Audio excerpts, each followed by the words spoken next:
আমি ছোটবেলা যখন আমার বয়স 10 তখন থেকে শুরু করতেছি। জি, তখন আপনি কোন ক্লাসে পড়েন? তখন আমি ক্লাস 5-এ। ওকে। 5-এ পড়ি। তখন আমার অভাব অনটনে চলতো। বাবা কি করতেন? বাবা রিক্সা চালাতো। আচ্ছা মা কোনো কাজ করতো না। আচ্ছা, ওর ব্যাকগ্রাউন্ডটা খেয়াল করবেন। আমরা 3 ভাই ছিলাম, আমি সবার বড়। আমার বাবা রিক্সা চালাতো, একা পক্ষে সম্ভব হতো না। আমার বাবা লোন নিত, লোন নিয়ে মানুষের কাছ থেকে টাকা এনে আমাদের খাওয়াইতো। এরকম করতে করতে অনেক টাকা ঋণী হয়ে যায়। জি। তখন আমার মা দেখে যা টাকা ইনকাম করে তা বাইরেই দিতে হয়। ওকে। আমাদের সংসার চলছে না। আমার মাকে অনেক মাসে অনেক আইডিয়া দিল, তারপর আমার মা পিঠা বিক্রি শুরু করলো। আচ্ছা। আমার বাবা ঘরে আসতে পারে না, রাত্রে মানুষরা আসে টাকার জন্য। মা পিঠা বিক্রি করে কষ্টে করে টাকা দেওয়া শুরু করলো। এর মধ্যে আব্বাকে একটা গাড়ি কিনা দেওয়া হলো আমার খালার থেকে টাকা নিয়ে। আমার খালারা ছোট থেকে আমার হেল্প করছে। গাড়ি মানে কি রিক্সা কিনে দেওয়া হলো? রিক্সা কিনা দেওয়া। মানে ভাড়ার এতে চালাতো রিক্সা। ওকে। জি, আমার খালারা আমার বাবাকে অনেক, তারা ছোট থেকে আমার বাবাকে হেল্প করছে। আমার বাবা রিক্সাটা নিল, নেওয়ার পর এই 6 মাসের মতো চালালো। চালার পর আরেকজন লোক একটা বুদ্ধি দিল যে একটা দোকান নেন। দোকান নেওয়ার পর আমার বাবা রিক্সাটা বিক্রি করে দিয়ে দোকান নিল, আরও লোন টাকা নিল, ঋণ নিল। নেওয়ার পর দোকানটা করলো। বাকি বোকা দিয়ে আমার বাবা একটু সরল টাইপের, যে মানুষ যা বলে তাই বিশ্বাস করে। আচ্ছা। এমন এক জায়গায় দোকান নিচ্ছে, সেই জায়গায় লোক বসতি কম, দোকানটা তেমন আর কি চললো না। 3-4 মাস মতো চলার পর অনেক টাকা ঋণ হয়ে গেল। আচ্ছা। প্রায় তখনকার সময় 20-25 হাজার টাকা ঋণ হয়ে গেল। অনেক টাকা। রিক্সা ওটাও বিক্রি তো আগেই করে ফেলছে। আবার অভাব অনটন। আমার মা পিঠা বিক্রি কইরা যেই টাকা জমাইছে আস্তে আস্তে মানুষকে দেওয়া শুরু করলো। অনেক মানুষ আইডিয়া দেখছে যে তোমরা পলায় যাও, এলাকা সাইরা যাও গা, নাহলে এত টাকা কিভাবে ঋণ দিবা। আমার মা বললো, না পলায় যাবো কেন, টাকা দিয়ে যাব। পলায় গেলে মানুষ খারাপ বলবে, দরকার নেই। আমার মা কষ্ট করে সেই টাকা দিল। আমরা ছোট ছোট, আমার মা, আমি এই কষ্ট দেখে একদিন কাজে গেছি। তখন আমার বয়স 11 হবে। আমি কাজে গেছি একটা দোকানে, মুদি দোকানে। একদিন যাওয়ার পর দুপুরবেলা আসছি, মা দেখা আমাকে জড়া ধইরা বলে যে তোর কাজ করার দরকার নেই, তুই লেখাপড়া কর। আমি লেখাপড়া করতেছি। আবার আমার মা দিল, ঋণ দিল মানুষের। তারপর আবার পরবর্তী আব্বাকে গাড়ি কিনা দেওয়া হলো, রিক্সা। এরকম করে 3টা গাড়ি কিনা দেওয়া হলো। জি। ভালোই চলতেছে। এর মধ্যে রিক্সা চড়ে নিয়ে গেল। আবার আমার মার চাস্তো ভাই ছিল, ঠিক মতো জমা দিত না, অভাব অনটনে। আবার মা মানুষকে বিশ্বাস করতো। আমার বাবা মা মানুষকেও হেল্প চাইলে টাকা দিত, টাকা দিত মার। এরকম করে অনেক লোক টাকা নিয়ে গেছে। আমার মার টাকা এক লোক প্রায় 20-25 হাজার টাকার মতো নিয়ে গেছে। আমরা তখন ভেঙা পড়ছি। এমনি তো আরও লোন নিয়ে সারাইছে, যেমন 10,000-15,000 টাকা করে লোন নিছে অফিস থেকে। নেওয়ার পর এগুলো তো দিতে হয়, প্রতি সপ্তাহে প্রায় 800-900 টাকার মতো দিতে হয়। তখন আমরা তেমন আর কি ভালো না, যেমন মানুষ ঈদে একটু শখ থাকে, আমাদের শখ ছিল, কিন্তু কোনোদিন বাবা মা যতটুকু পারতো পূরণ করতে পারতো না। ঠিক মতো খাওয়া দাওয়া করতে পারতাম না, 3 বেলা জায়গায় 1 বেলা খাইতাম। এরকম আস্তে আস্তে মা পিঠা বেচতে নামলো, আব্বা রিক্সা চালাইতেছে, আমিও কাজ করতেছি, লেখাপড়াটা ছেড়ে দিছি। তারপর ওইখানে প্রায় 12 বছরের মতো ছিলাম আমরা। তারপর চলে গেলাম তেরমনিতে। তেরমনিতে চলে যাওয়ার পর ওই বাড়িতে একটা মেয়ে থাকতো ওর দাদির সাথে। ওর মা ছোটবেলা চলে গেছে ওর বাবাকে রাইখা। ও আর ওর ভাই, ও বড়, ওর দাদির কাছে থাকতো। ওর দাদি আবার অন্য জায়গায় নিচে ঘর, একা পারে না। তেরমনিতে গেলাম, ওইখানে একটা রুম ছিল, ওর দাদিকে দিল আমার মা, যে নেন ভাড়া কম আছে, থাকেন, লার্কি চুলা থাকেন। ওই মহিলা গিয়া আমাদের নামে আর কি মানুষের কাছে খারাপ খারাপ কথা বলে, যে ওরা ভালো না, অমুক সেমুক, এইসব কথা বলতে থাকে।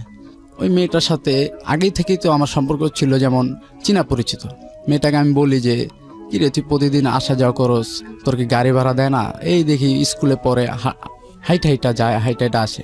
তখন আমি ওকে বললাম, আচ্ছা তোকে আমি প্রতিদিন আওয়া যাওয়ার গাড়ি ভাড়া টাকা দিই। আচ্ছা। আওয়া যাওয়ার গাড়ি ভাড়া টাকা দিতেছিলাম। আর তখন আমি কাজ করতেছিলাম এই রাজমিস্ত্রি, এই হেল্পার আর কি, আমি জোগালি কাজ করতাম। তখন আমি 200 টাকা করে পাইতাম। ওই টাকা ওইখান থেকে ওরে 20-30 টাকা করে আমি দিতাম, যে গাড়ি ভাড়া টাকাটা তুই লেখাপড়া কর। জানি যে ওর বাবা থাইকাও নাই, ওর মা তো ছোটোবেলায় চলে গেছে, ওর দাদি কতটুকু আর ওদের হেল্প করবে। তখন ও ক্লাস 7-এ পড়ে, আর আমি তো লেখাপড়া করি না। এরকম কাজবাজ করতেছি, ওরে টাকা পয়সা আমি দিতেছি। জি। হঠাৎ কইরা আমি বললাম যে না, এই কাজ করব না, আমি অন্য কোনো কাজ করব। একদিন আমি বিকালের দিকে এই বন্ধের দিকে বসে আছি, একটা লোক আসলো। আসার পর আমি বললাম, আমাকে জিজ্ঞেস করলো এখানে কি আপনি থাকেন? আমি জি বললাম থাকি। সে বলল কি করেন ভাই? আমি কই ভাই কিছু করি না, এমনি আর কি বসে রইছি। তার সাথে একটু কথাবার্তা বললাম, মত বিনিময় করলাম। সে বলে নাকি সে চলচ্চিত্র শুটিংয়ে গান গায় আর কি, যেটা আমাকে বলছে। আমি তো তাকে চিনি না। জি। তারপর আমি বললাম ভাই আমি তো চলচ্চিত্রতে কাজ করতে চাই, আমার খুবই ইচ্ছা, যদি আপনি যদি একটু দিতেন আমার একটা চান্স, আমার খুব ইচ্ছা। সে আমাকে একজনের নাম্বার দিল, শাহরি হাসান রিয়ন। সে বলল হাসান আমার ফ্রেন্ড। আমি বললাম আচ্ছা। তার কাছে আমি প্রায় 3-4 দিন আমি ফোন দিলাম। ফোন দেওয়ার পর একদিন আমাকে বললো আসো দেখা করো। আমি দেখা করলাম। সে আমাকে বললো হ্যাঁ কাজ করতে পারবা, কিন্তু আগে তোমার মনে করো কি এই যে সে প্রোডাকশন বয় হিসাবে কাজ করতে হবে, তারপর আস্তে আস্তে যদি তুমি বড় হতে পারো সেটা তোমার লাভ। উনি আমাকে নিয়ে ওনার কাজ করায়, যেমন বাসা পাল্টাইতে যখন হয় তখন আমাকে ডাক দেয়, কিন্তু বলে যে আমাকে শুটিংয়ে কাজ করাবে, কিন্তু এটা করায় না। তারপর আমি এরকম করতেছি, আমি বাসা পাল্টাই দিই, মাথায় করে নিয়ে। পয়সা দিত না, পয়সা দিত না, যেমন 100 টাকা দিত, বলতো যে আসা যাওয়ার গাড়ি ভাড়া এইটা। আমি তো ওনার কাছে পয়সার জন্য যেতাম, আমি চিন্তা করতাম একদিন দিবে, কিন্তু উনি এরকম কিছু না। একটা জিনিস দেখছি, এটা আর কি বলতে চাচ্ছি না, যে উনি রুমের ভিতরে অন্য খারাপ ধরনের কাজ করতো। এটা আপনার চোখে পড়েছে? জি। ওকে, চোখে পড়েছে। তারপর আমি চিন্তা করি এগুলো হয়তো বা হয়, আমার দরকার নেই, আমি এটা দেখার দরকার নেই, আমি যেরকম আছি সেরকম থাকাই ভালো। তারপর আমি এগুলো দেখতেছি। ওই মেয়েটার সাথে এর ভিতরে 6 মাস কেটে গেল। ওই মেয়েটার সাথে কথাবার্তা হইতাছে, আমার বাসার পাশেই তো থাকে, কথাবার্তা হইতাছে। তারপর একদিন ওকে আমি বললাম যে আমি তোকে ভালোবাসি, যে আমার বাসার পাশে যে মেয়েটা ভালোবাসি। ও বললো কি আচ্ছা সময় নেই। আমি এদিকে তো ওইদিকে কাজ করতেছি, ওনার সাথে আইসা দেখা করি, আমি কাজ করতেছি। ওই মেয়েটা আমাকে বলল কয়েকদিন পর, আমাকে বললো হ্যাঁ আমি তোকে ভালোবাসি। এরকম করে চলতেছি। ও বলে কি ভালোবাসলে তুই শুটিংয়ে কাজ করতে পারবি না। আর এই দিকটা যে শাহরি হাসান রিয়ন ভাই, সে বলল কি তোমার শুটিং আছে, এই কাজ আছে, টাঙ্গাইল যাইতে হবে। ও বললো কি যাইতে পারবি না। ওই মেয়েটা বললো কি যাইতে পারবা না তুমি, ওদিকে গেলে মানুষ নষ্ট হয়ে যায়। আমি গেলাম না। আমি ওনার সাথে কন্ট্যাক্ট করে বাদ দিয়ে দিলাম। তারপর আমি না করে দিলাম, আমি আর ওখানে যাই না। তখন আমার এক ফুপুর সাথে আমার বাবার কন্ট্যাক্ট হয়। আমি কিন্তু ছোটবেলা থেকে আমার বাবার যে আত্মীয়স্বজন, বাবার দিকে যে আত্মীয়স্বজন, তাদেরকে চিনি না, জানি না, কোনো সময় পরিচয় হয় নাই, যাইও না আমার দাদার বাড়ি। একবার গেছি লাইফে, আর কোনো সময় যাওয়া হয় নাই। আচ্ছা, ওনার সাথে পরিচয় হইলো। তারা বলে যে আমার জ্যাঠাতো বোন। সে বললো কি ওইখানে আমার ফুপার ওয়ার্কশপ আছে গ্রিলের, ওইখানে গেলে কাজবাজ শিখলে বাইরে যদি যাইতে পারো, বাইরে যদি পাঠায় দেয়, চাচারা আছে, আব্বা আমাকে বললো। আমি বললাম আচ্ছা ঠিক আছে। আমি ওইখানে গেলাম কাজ শেখার জন্য। ওইখানে আবার আমার ফুয়াতো বোন ছিল, তার নাম টিনা। তখন ফুয়াতো বোনটা ইন্টার সেকেন্ড ইয়ারে পড়ে। ওকে। ওই লাখি আবার ভাবছে আমি ওই মেয়ের সাথে সম্পর্ক করব, বিয়ে হবে এরকম আর কি, আমার বাবা বিয়ে দেবে। এর জন্য আমাকে ফোন দিয়ে বারে বলে যে তুমি আইসা পড়ো। আমি বলে আসবো কেন, আমি এইখানে আসি কাজ করতেছি, আমি আসবো কেন? ও তখন বলে যে আমি তোমাকে ভালোবাসি। এটা কি আপনি ওকে বলেছিলেন, লাকিকে বলেছিলেন ভালোবাসি? আমি বলছিলাম। তারপরে সে কি ভাবি, তখন কি সে ডিনাই করেছিল? জি। আচ্ছা। তারপর ও আমাকে বললো যে আমি তোমাকে ভালোবাসি, তুমি আসো, কান্ডাকাটি করে। আমি তো আসতে চাই না। ওইখান থেকে 1 সপ্তাহের মধ্যে আমি আইসা পড়লাম। আচ্ছা। আইসা বললাম, যেমন আমার ফুপু আমাকে একটু কষ্ট দিছে, যেমন শীতের দিন সকালবেলা পানি ভাত এরকম, আর ওনারা ভালো ভালো খাবার খাইতো। একদিন বলে যে আমার আব্বুর নামে বলে, আমার আব্বুর নাম টিপু, বলে কি টিট্টার পোলাইছে ও কোনো এই জায়গায় আইসে কাজে, অন্য জায়গায় কোনো কাজ কাম নাই, অমুক সমুক। আমি কথাটা শুই না, আরও ও দিকটা বলতেছে, দুটোটাই আমার মাইন্ডে লাগছে। আমি সেদিনকার রাত্রে আর কিছু বলি না, সকালবেলা আমি কান্না করতে আইসা পড়ছি। আমার ফুপার কাছে বললাম যে আঙ্কেল আমি কি বলবো, আপনি তো আমাকে কিছু বলেন নাই, আমার আপন লোকই যদি আমাকে খারাপ কথা বলে এখানে কিভাবে থাকি। জি, আমাকে ফুপু আর কি আমার দাদির কাছে বলতেছে। ওকে, মানে ঠিক আছে, বুঝতে পেরেছি। তখন আমি কান্নাকাটি করে আমি আইসা পড়ছি, দোনো দিক দিয়ে। ও আসতে বলতেছে, আমি আইসা পড়ছি। তখন আবার কি করলাম, বলে কি ওই তুমি ওই রাজমিস্ত্রি কাজ শিখো। আমি রাজমিস্ত্রি আবার কাজ করতেছি, এরকম করে চলতেছে। 1 বছরের মতো যায়। জি। এর মধ্যে ও আমাকে বলে যে বিয়ে করে ফেলি। আমি কি বলো, আমার এখন আমি লাকির বয়স কত ছিল তখন? লাকি তখন এটা পরীক্ষা দিছে। ওকে, তার মানে 13 থেকে 14 বছর সর্বোচ্চ। হ্যাঁ, আমার থেকে 1 বছরের ছোট। তখন ও আমাকে বলল যে বিয়ে করে ফেলে। আমি কই না, বিয়ে করব না। ও দেখি আবার অন্য ছেলেদের সাথে কথাবার্তা বলে, আমার সাথে তেমন না, অন্য ছেলেদের সাথে কথা বলে, আবার আরেকজনকে বলে আমার ফ্রেন্ড, ওরও ফ্রেন্ড, একই বয়সে যেহেতু পরিচিত। ও আমাকে ওই ফ্রেন্ডের কাছে বলে আমার নামে যে আমার একজনের টাকা খাই একজনের কাছ থেকে। কার কাছ থেকে? সোহাগের কাছ থেকে।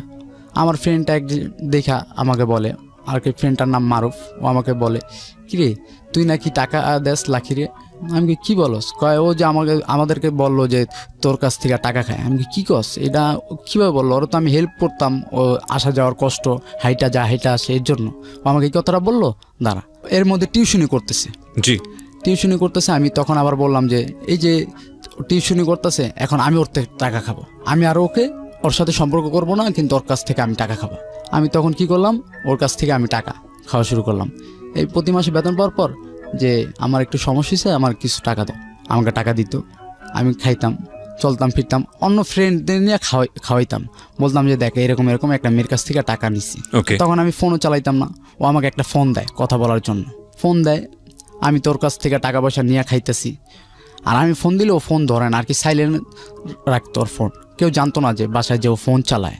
এরকম ও বাথরুমে যেয়ে কথা বলতো, আমি বাইরে থাকতাম, এরকম কথাবার্তা বলতো। আমার ফ্রেন্ডরা দেখতো আমি ওর থেকে টাকা পয়সা নিয়ে চলতেছি ফিরতাছি। ও আমাকে ও মানুষের কাছে বলে যে ছেলেটা খারাপ, অন্য ছেলেদের সাথে কথাবার্তা বলে, এগুলো মানুষের কাছে বলতো হ্যাঁ, এই বিয়ের প্রস্তাব না করে দেওয়ার জন্য। টাইম পাস করে। ওকে, টাইম পাস করে। তখন আমি বললাম যে টাইম পাস করো, দাঁড়াও। তখন আমি ওর রুমে গেলাম, ওর দাদি কাজে গেছে হয়তোবা রাত্রে, হ্যাঁ সন্ধ্যার পর পর, কোথায় জানি গেছে, এটা সঠিক আমি জানি না। আমি রুমে যাই, আমি ওকে ধইরা বলতেছি যে আমার এটা লাগবে, তুমি যদি সত্যি ভালোবাসো আমার এটা দিতে হবে। ও বলে না, আমি তোকে সত্যি ভালোবাসি বন্ধুর মতো, বা তোকে ভালোবাসি, কিন্তু আমি এটা দেবো না, এরকম বলতেছে। আমার এক পর্যায়ে জোর করতে করতে করতে করতে মানুষের ধরে ভয় এটা হয়ে গেল ফিজিক্যালটা। ওকে, মানে এটা আপনার জোরাজোরিতেই হয়েছে? জি জি, আমার জোরাজোরিতে। জি, আমি তো চাইলাম যে ও আমাকে যদি এইটা কাজটা করি তাহলে হয়তো বাবা আমাকে চাইবে, মানুষের কাছে এই কথাটা বলবে না যে। কিন্তু ও তো আপনাকে চাইতোই এমনিতেই, ও তো বলতো যে বিয়ে করি বা এরকম।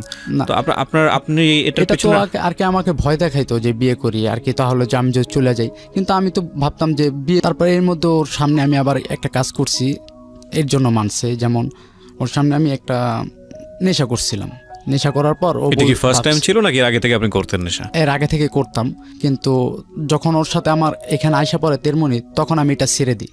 আচ্ছা, তখন ওর সামনে আমি ফার্স্ট টাইম এটা করি, ও দেখে। কি নিতেন আপনি? এই গাঁজা। ওকে। জি, আমি এটা খাওয়ার পরেও আমাকে বলে যে এই, আমি একটু মাথা ঘুরাইতেছে, তখন ও আমাকে তেঁতুল দেয়, ওর ব্যাগ থেকে বাইর করে তেঁতুল দেয়, তেঁতুল দিয়ে বলে এটা খা, এটা খাইলে মাথা ঘুরানটা কমে যাব। আমি বলি যে এটা খাবো না, তুই কেন আমার সাথে কথা বলো না তুমি? ও বললো যে আচ্ছা কথা বলবো। আমি কইটা তো রাগ করো না? কয় না, রাগ করে নাই। তারপর আমি ওইটা খাইলাম, ভালোই সুস্থ হইলাম। ওর সাথে এরকম কথাবার্তা বলতেছে, যেমন আগের মতো না, এই 2-1 দিন পর পর কথা বলে, দেখলে কেমন আছো এই। তখন আবার সম্পর্কটা আবার আগের মতো হয়ে গেল, যে আগের মতো কথাবার্তা বলে। ঠিক আছে, এরকম আমি চলতেছি। এর মধ্যে ও আমাকে বলে যে তুমি কোনো কাজবাজ করো। আমি হ্যাঁ কাজবাজ করব। কি কাজ করব? বলে যে তুমি রাজমিস্ত্রি, ওই কাজটাই করো, কাজটা শিখলে লাভ হবে। কাজ করতেছি, দূরে দূরে যেয়ে কাজ করি। আমার বার্থডে আসছে, এই 23শে মে আমার বার্থডেতেও আমাকে বলে যে তোমার জন্য আমি একটা স্পেশাল কিছু করতে চাই। আমি বললাম করো। ও বার্থডেতে ডিম দুধ এনে পুটিং বানাইছে আমার জন্য। আমি কাজ থেকে আসছি, কাজের থেকে সেদিনকে আমি কাজ করছি। কাজ থেকে এসে আমি বলি যে টাকা পাইছি, 400 টাকা পাইছি। তখন আমি বলি যে তোমার জন্য আমি একটা কিছু নিয়ে আসি, গিফট নিয়ে আসি। ও বলে না, আগে তুমি এইটা কাইটা যাও, আমি কেকটা কাইটা যাও। আমি বলি না, আগে নিয়ে আসি। এরকম কথা বলতে বলতে ও আমাকে ছাড়তেছে না। আমি বলতেছি যে আমি তোমাকে একটা গিফট করব। ও ওই পুটিংটা ফেলে দিছে, আমার সামনে ফেলে দিছে। ফেলে দিয়া ও ওর বান্ধবীদের সাথে কান্না করতেছে। আর আমি তো বোকার মতো হয়ে গেলাম, এটা কেন ফালাই দিলা? তারপর আমি ওকে বুঝায় বললাম। তারপর আমি বললাম যে দেখো তুমি এরকম কিছু করো না, ঠিক আছে? কি হয়েছে? আবার আগামী বছর আসবে, তাতে কি হয়েছে? আগামী বছর আসবে, এরকম কথাবার্তা বললে ওকে বুঝায় পাঠিয়ে দিলাম বাসায়। ওকে, আমার মতো আমি বাসায় গেলাম। বাসায় গিয়ে চলতেছি।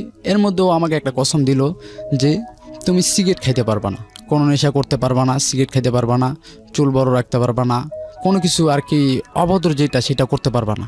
জি আমি আমি সব কিছু রাজি হইলাম, তারপর আমি বললাম যে সিগারেটটা তো আচ্ছা খাবো না, ঠিক আছে, কিন্তু প্রতিদিন আমাকে একটা করে কিস দিবে। বললো ঠিক আছে কিস দিব। আমি এইরকম চলতেছি, প্রতিদিন একটা করে কিস দেয়, এরকম কথাবার্তা বলতেছে, ভালোই চলতেছে ফিরতেছে। হঠাৎ কইরা আমার এক বন্ধু, নাম হচ্ছে ওর জুয়েল, নন্দীপাড়া ক্যাম্পে ওর বাড়ি। ও সবসময় দেখতো কি ওরা গাঁজা খাইতো, আমি খাইতাম না। ওরা খাইলে আমি পাশে যা বৈশা বৈশা ওর সাথে কথা বলতাম আর কি, লাখির সাথে। ও বললো যে এত ভালো হয়ে গেছিস গা, তুই কিছু খাস না, আরামগুলোকে তেমন আড্ডাও দেস না, কিভাবে এরকম থাকোস? আমি বলি যে মানুষ চাইলে সব কিছু পারে, তোরাও দেখ পারবি। একজনের জন্য এরকম হয়েছি। বললো যে কার জন্য? আমি বললাম আমার গার্লফ্রেন্ডের জন্য। গার্লফ্রেন্ডকে নাম লাখি, একটু পরিচয় করা দেস না, দেখি মেয়েটার জন্য যে তুই ভালো হইছিস। এটা কে বলছে আপনাকে? ওই ফ্রেন্ড জুয়েল। জুয়েল, আচ্ছা জি। তারপর আমি ওকে পরিচয় করে দিলাম মেরাদিয়া হাটের ওইখানে লাখির সাথে। লাখি বলল ওই ছেলেকে বড় ভাই, আর আমি বললাম তো ছোট বোন। ঠিক আছে, পরিচয় করে দিছি। এরকম পরিচয় করে দিছি 2016 সালের ডিসেম্বর মাসের 11-12 তারিখে হবে সম্ভবত, তারিখটা মনে নেই। সেদিন ছিল বৃহস্পতিবার দিনকার রাত। জি। ও আমাকে বলতেছে যে বিয়ে করব বিয়ে করব বিয়ে করব। আমি তো ওকে বলতেছি না যে বিয়ে করব না, কেননা বিয়েকে কিভাবে করি। এর ভিতরে টানা রোজার মাস ওর সাথে আমার ফিজিক্যাল হয়। একটা না রোজার মাসের আগে 2 মাস আগে আর কি, টানা 3 মাসের ভিতরে 15 দিনের মতো গ্যাপ ছিল, ফিজিক্যাল হইতে থাকে। এখন এক পর্যায়ে আমাকে চায়, কেননা তুমি এক পর্যায়ে আমাকে বলছো যে তুমি আমার কাছ থেকে টাকা খাও, ইউজ করো, তোমার পিছে পিছে আমি ঘুরি। এর জন্য আমি প্রতিশোধ নিচ্ছি। তোমার সাথে আমার কি, আমি তোমাকে ভালোবাসবো না, তোমার মতো তোমাকে ছেড়ে দেবো। আমার ইচ্ছা ছিল এটা, যে আমি ওর সাথে সম্পর্ক করব না। ও আমাকে বলছে না, আমি এই জন্য জিতের কাজটা করলাম। ও আমাকে এখন বলে বিয়ে করার কথা। আমি কিসের বিয়ে করব? বিয়ে করব না, আমার এখনও লাইফ সেটেল হয় নাই, কিছুই হয় নাই, তোমার মতো তুমি পরীক্ষা দাও। ও বলে যে না বিয়ে করতেই হবে, না বিয়ে করব না। আমার ফ্রেন্ড আবার কি করছে, আমার ফোনটা নিয়ে ওর কাছে নিছে। বন্ধুরা নিছে? জি। আমার নাম কি ছিল ফ্রেন্ডের? জুয়েল। আমার ফোনটা গান শুনতে নিছে। আমি ফ্রেন্ড তো বিশেষ করে দিছি যে নে। ওই ফ্রেন্ডটা আমার মোবাইল থেকে ডাইভার্ট করছে, কীভাবে জানি করছে, জানো আমাকে কেউ যদি ফোন দেয় ওর নাম্বারে চলে যাবে। আর ওই মেয়েটার নাম্বারও ও নিচ্ছে, লাখির নাম্বার। ওকে ওকে। নিয়ে বৃহস্পতির দিনকে এরকম তুমুল ঝগড়া চলতেছে যে বিয়ে করতে হবে। আমি বলি না, ঠিক আছে, এরকম চলতেছে। শুক্রবার দিনকে আর আমার সাথে কথাবার্তা হয় নাই। শুক্রবার দিনকে আমি বিকালের দিকে একটু ফোন দিছিলাম, উল্টাপাল্টা বলে যে আরেকজন পেয়ে গেছি। লাখি বলতেছে আরেকজন পেয়ে গেছি, তোকে বিয়ে করব না বা তোর সাথে কথাবার্তা বলবো না। আমি কি হয়েছে, এরকম করতেছো কেন? বলে আরেকজন পেয়ে গেছি, তোর সাথে কোনো কথা নাই। উল্টাপাল্টা আমাকে তুই তো আমার করে রাব বিপ করতেছে। আমি বললাম ভালোই, তুমি যে এই কাজটা করতেছো এটা কিন্তু ঠিক না, তুমি কাকে পাইছো? শনিবার দিনকে আমি কাজের থেকে আসছি সন্ধ্যার দিকে। এর মধ্যে আরেকটা ফ্রেন্ড নাম হইছে অপু, কয় জুয়েলে তো তোর প্রেমিকার লগে এই জায়গায় এই যে বন্ধের ভিতরে কথা কইতেছে। আমি কি কস? জুয়েলের না ছোট বোন? কথাটা শুনে আমার অন্যরকম হয়ে গেছে, মাথার ভিতরে রক্ত উঠে গেছে, এই কাজটা কিভাবে হয়। এর মধ্যে আমি দৌড় দিয়ে গেলাম, যাই দেখি জুয়েলে আমার দিকে হাসতেছে। আমি বলি যে জুয়েল কি হয়েছে, তুই কি করছস? কয় লাখি তোর না, লাখি আমার। আমি শুনে কই জুয়েল ভাই তুই এই কাজটা কেমন করস? ও না তোর ছোট বোন আর আমি না তোর বন্ধুর কাছ থেকে এরকম নেওয়া কি ভালো? ঠিক আছে, আমি তো ওর পায়ে পড়ি ভাই, আমি বিশ্বাস হইতেছে না ওর উপরে আমার এতটা বিশ্বাস যে লাখির উপরে যে আমাকে ছেড়ে অন্য ছেলের কাছে যাইব না। আমি ওর পায়ে ধরে বলি যে ভাই তুই একটু লাখির আনা, ওর সাথে আমার কথা হইতেছে না, একদিন ধরে একটু আনা। ওর পাও ধরছি আমি। তারপরও লাখি আমার ফোন ধরতেছে না, ব্ল্যাক লিস্টের নাম্বার। ও ফোন দিছে, লাখি বাসায় ঢুকবে তার আগেই ফোনটা বাজছে, বলে যে তুমি একটু আসো তো, সোহাগ এসে কান্নাকাটি করতেছে। লাখি সেই মুহূর্তে আবার আসলো, এই 10-15 মিনিটের মধ্যে আসলো।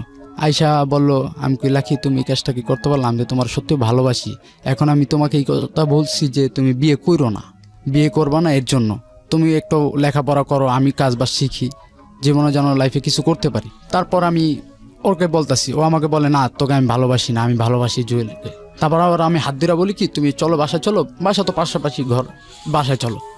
জুয়েলরা বলে নাকি ওরা নাকি আমি খারাপ কাজ করতেছি। আমাকে মনে করেন 8-10 জনে মিলে মারে, ইচ্ছা মতো মারে। লাখির সামনে লাখি আমাকে হাসে। আমি লাখি তুমি একবার বলো যে ভালোবাসি, তুমি এরকম কইরো না, ওদের সামনে একবার বলো, তাহলে ওরা আমাকে ছেড়ে দিবে। বলে না তোকে আমি ভালোবাসি না। হঠাৎ এরকম হইলো আমি বুঝতে পারি না, আমাকে মারে ইচ্ছা মতো। মায়েরা মনে করেন এই যে নাকের এখনো আমার হাঁটিটা বেঁকা, ইচ্ছা মতো মারে আমাকে। এর ভিতরে আমি আগে আইসা আমার 700 ছিঁড়া, আগে আইসা দাঁড়াইছি, তারপর আমি ওই রিক্সা থেকে ওরে নামাইলাম, চলো লাখি। আর এই অবস্থায়, ওই অবস্থায় আবার সবার সামনে বলে যে আমার কাছে লাখি চিকরিয়া বলে যে আমার সাথে খারাপ কাজ করতেছে। ওইখানে আবার সবাই মারলো আমাকে। ওইখানে আবার চেয়ারম্যান আসলো, আইসা বিচার করলো। তারপর আমি বললাম, চেয়ারম্যান জিজ্ঞেস করে ওকে চিনো? আমাকে বলতেছে তুমি ওকে চিনো? আমি ওকে জিজ্ঞেস করো আমি চিনি, ও আমাকে চিনে কিনা। আমার ঠাস করে একটা চটকনা দিল। ততক্ষণে আমার বাবা আসছে, আইসা তারপর বলতেছে ও খারাপ, অমুক সঙ্গে আমার নামে বাজে কমেন্ট করতেছে। তারপর চেয়ারম্যান বুঝতে পারছে যে আমি একা, ওইখানে ছেলেরাও আমার দোষ দিতেছে, আমি একা। আমি বলি যে ওরকে তো আমি ছোট থেকে চিনি, আর ও আমার পাশের বাসায় থাকে এখনও, আগেও ছিল এখনও আছে। ও আমাকে ওই বিচারের মধ্যে বলে যে লাকি আমাকে চিনিই না, বলে ওকে আমি ওকে চিনি না। ওইখানে তারপর বিচার টিচার করে আমাকে বললো যে আচ্ছা ওই মেয়ের সাথে তুমি আর কথা বলবা না। আমাকে 2-4টা চটকনা দিল। ওই চেয়ারম্যান 500 টাকা বাইর করে আমার বাবার পকেটে দিল, বললো যে ওরা ডাক্তার দেখেন। বুঝতে পারছি ব্যাপারটা, কেননা ব্যাপারটা বুঝতে পারলেও কিছু করা যাবে না। সবাই তো সাক্ষী দিতেছে ওর বিপক্ষে, ওর পক্ষে তো কেউ নাই। মেয়েটাও যদি ওর পক্ষে থাকতো যে চিনি, তাহলে একটা কথা ছিল। এখানে সবাই ওর বিপক্ষে, এখানে কোনো বিচারিত আপনার ছেলের উল্টা দিকে। পারতাম যে পুলিশ উঠে দিতে, কিন্তু আপনার গরিব মানুষ উঠে দিয়ে কি হবে। আমি কি করলাম, মেয়েটাকে ওর মতো আমার মতো আমি। তারপরের দিনই আমার খালু আসলো, আয়সা বলে যে এখানে থাকার দরকার নাই, মানিজ্জত যেহেতু গেছে চল আমার বাসায় আয়সা থাকবি। এই যে মাদারটেক উত্তরপাড়া আর কি, যেখানে আমি ছোট থেকে বড় হয়েছি, ওইখানে আমি 1 মাসের মতো ছিলাম। কাজবাজ করতেছি, আবার রাজমিস্ত্রি কাজবাজ করতেছি। খালুর সাথে আমি বাস টানি, কাঠ টানি, ভ্যান গাড়িতে কাজ করতেছি। এর মধ্যে ও 1 মাস পর আইসা ওর ফ্রেন্ড এলাকা আছে, নাম হয়েছে খালেদা, ওর কাছে আইসা কান্নাকাটি করতেছে। খালেদা আবার আমার দেখে বলে কিরে লাকির সাথে কি হয়েছে তোর? আমি কি হয়েছে, অনেক ঘটনা এরকম মারামারি করছে আমাকে এলাকার থেকে, আমি আয়া পড়ছি শরমে লজ্জায়। ও আমাকে বলল যে আচ্ছা লাকি তো কান্নাকাটি করতেছে। আমি কি কস, লাকি কান্নাকাটি করতেছে? লাকি এখন তো আমার উপরে একটাই জিত যে ও আমাকে মাইর খাওয়াইছে, ও আমাকে চিনে না, আমি ওরা মাইর খাওয়াবো। লাগলে ও যদি ওরে একটু পঠায় নিয়ে তারপর ওই চেয়ারম্যানের কাছে বিচার করাবো যে ও আমাকে চিনে না, এখন আমার কাছে আসছে কেন। আমার নিয়ত এইটা ভালোই। ও আসছে, দেখা করলাম, কথাবার্তা বললাম। তখন আমার সামনে দেখি জুয়েলের সাথে কথা বলে। আমি কই ভালোই, দিনকাল তো ভালোই চলতেছে তোমার, জুয়েলের সাথে কি বিয়ে ঠিক হয়ে গেছে? হ্যাঁ বিয়ে করবো। আমি কই ভালোই, বিয়ে করলে ভালো। আমাদের যদি একটাই, এর ভিতরে আমার এই উত্তরপাড়া আমার বড় ভাই ছিল, বড় ভাইরা ছিল, আপু ছিল বড় ভাইয়ের ফ্রেন্ড। তার আমি বললাম যে এরকম আমার মাইর খাওয়াইছে দেখেন। আপু উঠাই ওর একটা চটকনা দিল। কেননা চটকনাটা দেওয়ার পরে না আমার অনেক কষ্ট লাগলো যে ওর আমার জন্য একটা চটকনা খাইলো। আমি তারপর আপুর যে বললাম, আপু পাও ধরে বললাম যে আপু ওকে মারে না, লাগলে আমাকে মারেন। আপু আমাকে তখন বলল যে ছেলেটা সত্যি তো তোর এই মেয়েটাকে অনেক ভালোবাসে, এত মার খাওয়ার পরও একটা চটকনা দিলে ও আমার পাও ধরতেছে। মেয়েটা কিছুই বলতেছে না, ও আমার পাও ধরতেছে, মেয়েটাকে একটা চটকনা দেওয়া মাত্র, ঠিক আছে। তারপর আমাকে সবাই ছাইরা দিল, ওকে আমি ছাইরা দিলাম। পরের দিন ও আবার দেখা করলো আমার সাথে। দেখা করার পর 8টা পর্যন্ত কথাবার্তা বললাম। এখন বলে যে আমি যদি বাসায় যাই আমার দাদি আমাকে মারবে। কেন মারবে? এই যে আমি রাত করে ফেলছি, মারবে। এটাও বলছে, ও বলতেছে। যখন বলছে তাহলে তুমি এক কাজ করো, দরকার নাই তোমার বাসায় যাওয়ার দরকার নেই, তুমি কি আমাকে বিয়ে করবে? হ্যাঁ। আমি আচ্ছা ঠিক আছে। আমার এক ফ্রেন্ডের গার্লফ্রেন্ডের বাসায় ওকে রাখলাম। তারপর আমি ওকে বললাম বিয়ে করবে কিনা। জি বিয়ে করবে কিনা। ও বললো হ্যাঁ বিয়ে করব। আমার ফ্রেন্ডের গার্লফ্রেন্ডের বাসায় ওকে রাখলাম। আমার বাসা। তখন আপনি কি করেন, পেশায় কি করেন? ওই যে রাজমিস্ত্রির কাজ। তখন রাজমিস্ত্রির কাজ করেন? রাজমিস্ত্রির কাজ করি। তারপর ওইখানে রাখলাম 3 দিন রাখলাম। যেদিনকে আর কি যাবো, ওর আর কি ফ্রেন্ড, মেয়ে ফ্রেন্ড থাকে নারায়ণগঞ্জ, ওইখানে যাব। ওইখানে যেয়ে বিয়ে শাদী করে থাকবো ভালো। যেদিনকে যাব সেদিন এক ফর্ম আসছে আর কি, পুলিশের যে সোর্স থাকে। ও আয়সা বলে আর কি, দুজনে কথাবার্তা বলতেছি মাঠের ভিতরে। আয়সা আর কি চাইছিল টাকা খাবে। এখন আমি তো এলাকায় থাকি, কেন টাকা খাবে? ঠিক আছে আমি বলতেছি কিসের টাকা। এর ভিতরে ও ফোন দিছে, পুলিশ ফোন দেওয়ার পর আসছে, আয়সা ধরছে, আমাকে বলে যে কাজ দে। আমি বলি কিসের কাজ? বলে যে এই যারা মাদক ব্যবসায়ী তাদের ধরায় দেয়। আমি বলি এগুলো তো আমি খাইও না, আমি তো জানিও না, কিভাবে ধরা দিব। তারপর আমাকে সাইরা দিছে। আপনার সঙ্গে তখন আপনার গার্লফ্রেন্ড ছিল? জি গাড়িতে বসা, আমাকে সাইরা দিছে, বলতেছে খুঁজান। তখন কিন্তু আমি যাইলে যাইতে পারতাম। আমি চিন্তা করছি যদি যাই, ওর উপরে যদি কোনো একটা খারাপ কাজ করে। ও লাকি তখন পুলিশের কাস্টডি? জি আচ্ছা গাড়িতে। তখন আমি যাওয়া আর হয় নাই, আমি আবার রিটার্ন ব্যাক আসছে। আমি বলি যে স্যার পাই না, আমার অনেক মারছে, ওর সামনে গাড়ির ভিতরে ঢুকে অনেক মারতাছে। ঠিক আছে আমি কোনো অসুবিধা নাই, তুমি যেহেতু আসো মায়ের খাইলেও। এর ভিতরে আমরা কেউ কারোকে ফোন দিই না। আমি চিন্তা করি আমি যদি আমার বাবা মাকে ফোন দিই, এই মেয়ের জন্য যদি আবার দেখে পুলিশে ধরছে, মানে তাহলে এবং পাশে লাকিয়ে আছে বা এরকম জি, কিছু। তাহলে আমার অনেক অবস্থা খারাপ হইব। ও তারপর ফট করে ওর মার নাম্বারে ফোন দিল, আর কি সৎমা যেটা, ওই নাম্বারে ফোন দিল। ফোন দেওয়ার পর ওর সৎমা আসলো, ঠিক আছে, সৎমা ওর বাবা নিয়ে আসলো, থানায় নিয়ে গেল। এর ভিতরে আমার নামে জিটি করে রাখছে ওর ফ্যামিলি থেকে। ও যে 3 দিন ছিল বাইরে, আমার নামে জিটি করে 3 দিন পরের ঘটনা এটা। জি জি জি। ওকে। ওর বাবা আসছে, দাদি আসছে, ফুপু আসছে, মা আসছে, আইসা আমার নামে কেস করছে কি নারী নির্যাতন, নারী শিশু অপহরণ, এটা জিডি ছিল। জি, আর কি 4টা ধারায় মামলা, ঠিক আছে, এরকম মামলা। এর ভিতরে আমি বলি লাখি, একবার কিন্তু তুমি আমাকে মার খাওয়াইছো, তখন বলছো চিনো না, আর এটা কিন্তু পুলিশ, ঠিক আছে, সরকারি লোক, এখানে যদি বলো চিনি না তাহলে সারা জীবন লাইফটা আমার এখানে কাটে। তো থানায় আমাকে কোর্টে উঠাইলো, উঠানোর পর 7 দিন রিমান্ড চাইলো, কিন্তু 3 দিন এই জজ দেখে বলে যে ও তো নির্দোষ, ওর কিসের রিমান্ড, 3 দিন রিমান্ড দিল। 3 দিন রিমান্ড দিছে। এর ভিতরে আমার খালু গেছিল, আমার বাবা গেছিল, যাওয়ার পর আমি বলছি এরকম এরকম ঘটনা, ঠিক আছে, এখন কি করবা। আমার ওই দারোগা আবার আমার বাবা মাকে ফোন দিয়ে বলছে রিমান্ড। আমার বাবা মা আবার অনেক কষ্টে টাকা পয়সা দিয়া রিমান্ডটা কাটাইলো। আমার রিমান্ডের দিকে দাগও দেয় নাই, কিন্তু রিমান্ডের আগে যখন আমাকে আনছে, চেহারের ভিতরে ঢুকে আমার ইচ্ছা মতো মারছে, অনেক মারছে আমাকে, মারছে। এমনি তো আমি অবস্থা খারাপ, 24-25 দিন এরকম ছিলাম। ও ছিল তখন, আর ও আমার সাথে এরকম কিছু করে নাই যে চিনি না জানি না। ও পলায় পলায় আসতো, ওর বাবা মা আসতে দিত না, কোচিংয়ের কথা কয়ে আসতো, আইসা ওই জজের কাছে, উকিলের কাছে যে বন্দিত যে না কেস করি নাই, ও আমাকে বিয়ে করবে, এরকম একটা ব্যাপার স্যাপার। তখন আমি বের হইলাম, প্রায় 60-70 হাজার টাকার মতো খরচ গেল মেয়ে পক্ষে থাকার পরও। আর যদি ও যদি পক্ষে না থাকতো, প্রায় 31 বছর মতো সাজা হইতো, যেটা আর কি বলছে। ওকে। তারপর আমি বের হইলাম, বের হওয়ার দিনকেই আমাকে নিয়ে দুধ দেওয়া, হলুদ দেওয়া, গোসল করাইলো। আর সবাই বলতেছে যে আমাদের ফ্যামিলিতে কেউ জেলে যায় নাই, তুই গেলি, তাও এই মেয়ের জন্য, এই মেয়েটার লেগা তুই মায়েরও খাইলি, আর কি নানান ধরনের কথা বাতা সবাই বলতেছে। গোসল করাইলো, গোসল করার পর হাতের নখ এরকম বড় বড় হয়ে গেছে, বড় হয়ে গেছে। তারপর আমি লাখি সবার সামনে, আমি বলি এই নখটি বড় রাখবো, ঠিক আছে, লাখি তারপর একটা নীল কাটার বাইর করে সবার সামনে নখ কেটে দিল। আমার তখন অনেক লজ্জা করতেছে যে ওই বাবা আমার সামনে আমার নখ কেটে দিতেছে। আমার বাবা মা শরমে ঘর থেকে গেছে। 2 দিন পরে আমার আবার তেরমুনি গেলাম, আমার বাবা নিয়ে গেছে, বাবা মা আমাকে নিয়ে গেছে। তখন আমি চুল একবার নাইরা হয়ে গেছি। যাওয়ার পর সবাই বলতেছে জেল খাইটাইছে, জেল খাইটাইছে। আমি তখন আর তেরমুনি থাকি না। এর আগে তো একবার মানিজুদ গেল, ওর জন্য মার খেয়েছি, আবার বলে সবাই জেল খাচ্ছি। আমি 15টা টাকা নিলাম ঘর থেকে, 15 টাকা। আমি বলি বাবা দাও তো 15টা টাকা, আমি একটু উত্তরপাড়া থেকে ঘুরে আসি, এই জায়গায় ভালো লাগে না। আব্বা বুঝছে যে মন মানসিকতা খারাপ, 15 টাকা দিল। 15 টাকা দেওয়ার পর আমি একটা সিগারেট নিলাম, গলির সিগারেট ছিল 60 টাকা, আর একটা সেন্টার ফুড নিলাম। আচ্ছা। এটা খাইতে খাইতে গেলাম। যাওয়ার পর আমি এই উত্তরপাড়া কাবাসা মাঠের ভিতরে পোলাপানরা গুলি খেলতেছে। সিগারেটটা খাওয়া শেষ, ফালায় পাও দেওয়া নিবার পর সেন্টার ফুডটা চাবাইতেছি। এর মধ্যে ও আসলো, বোরকা পরে আসলো, ব্যাগ তো কাঁধে থাকে। আমি ভাবছি যে কোচিংয়ে যাবে বা কোচিং থেকে আসছে, এরকম একটা কিছু। আয়সা বলে চলো। আমি বলি কোথায় যাবে? কয় চলো না। আমি ভাবছি যে এতদিন জেল খাটছি, জেল থেকে আসছি, আবার ওর সাথে তো তেমন কথাবার্তা হয় নাই, কোন জায়গায় ঘুরতে যাবে। আমি বলি যে দেখো কোথায় ঘুরতে যাবো, আমার কাছে টাকা পয়সা নাই, অবস্থা অনেক খারাপ। কয় তোমার টাকার কোনো দরকার নাই, তুমি আসো। আমি বললাম চলো ঘুরে আসি। ও দেখলাম সদরঘাটের গাড়ি নিল, সদরঘাটের একটা রিক্সা নিল। আমি বলি সদরঘাট কেন, সদরঘাট কি করবা?